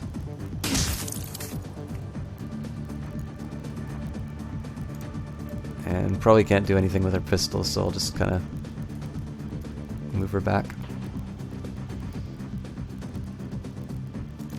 This is pretty much prime... Oh, but there's an ally there.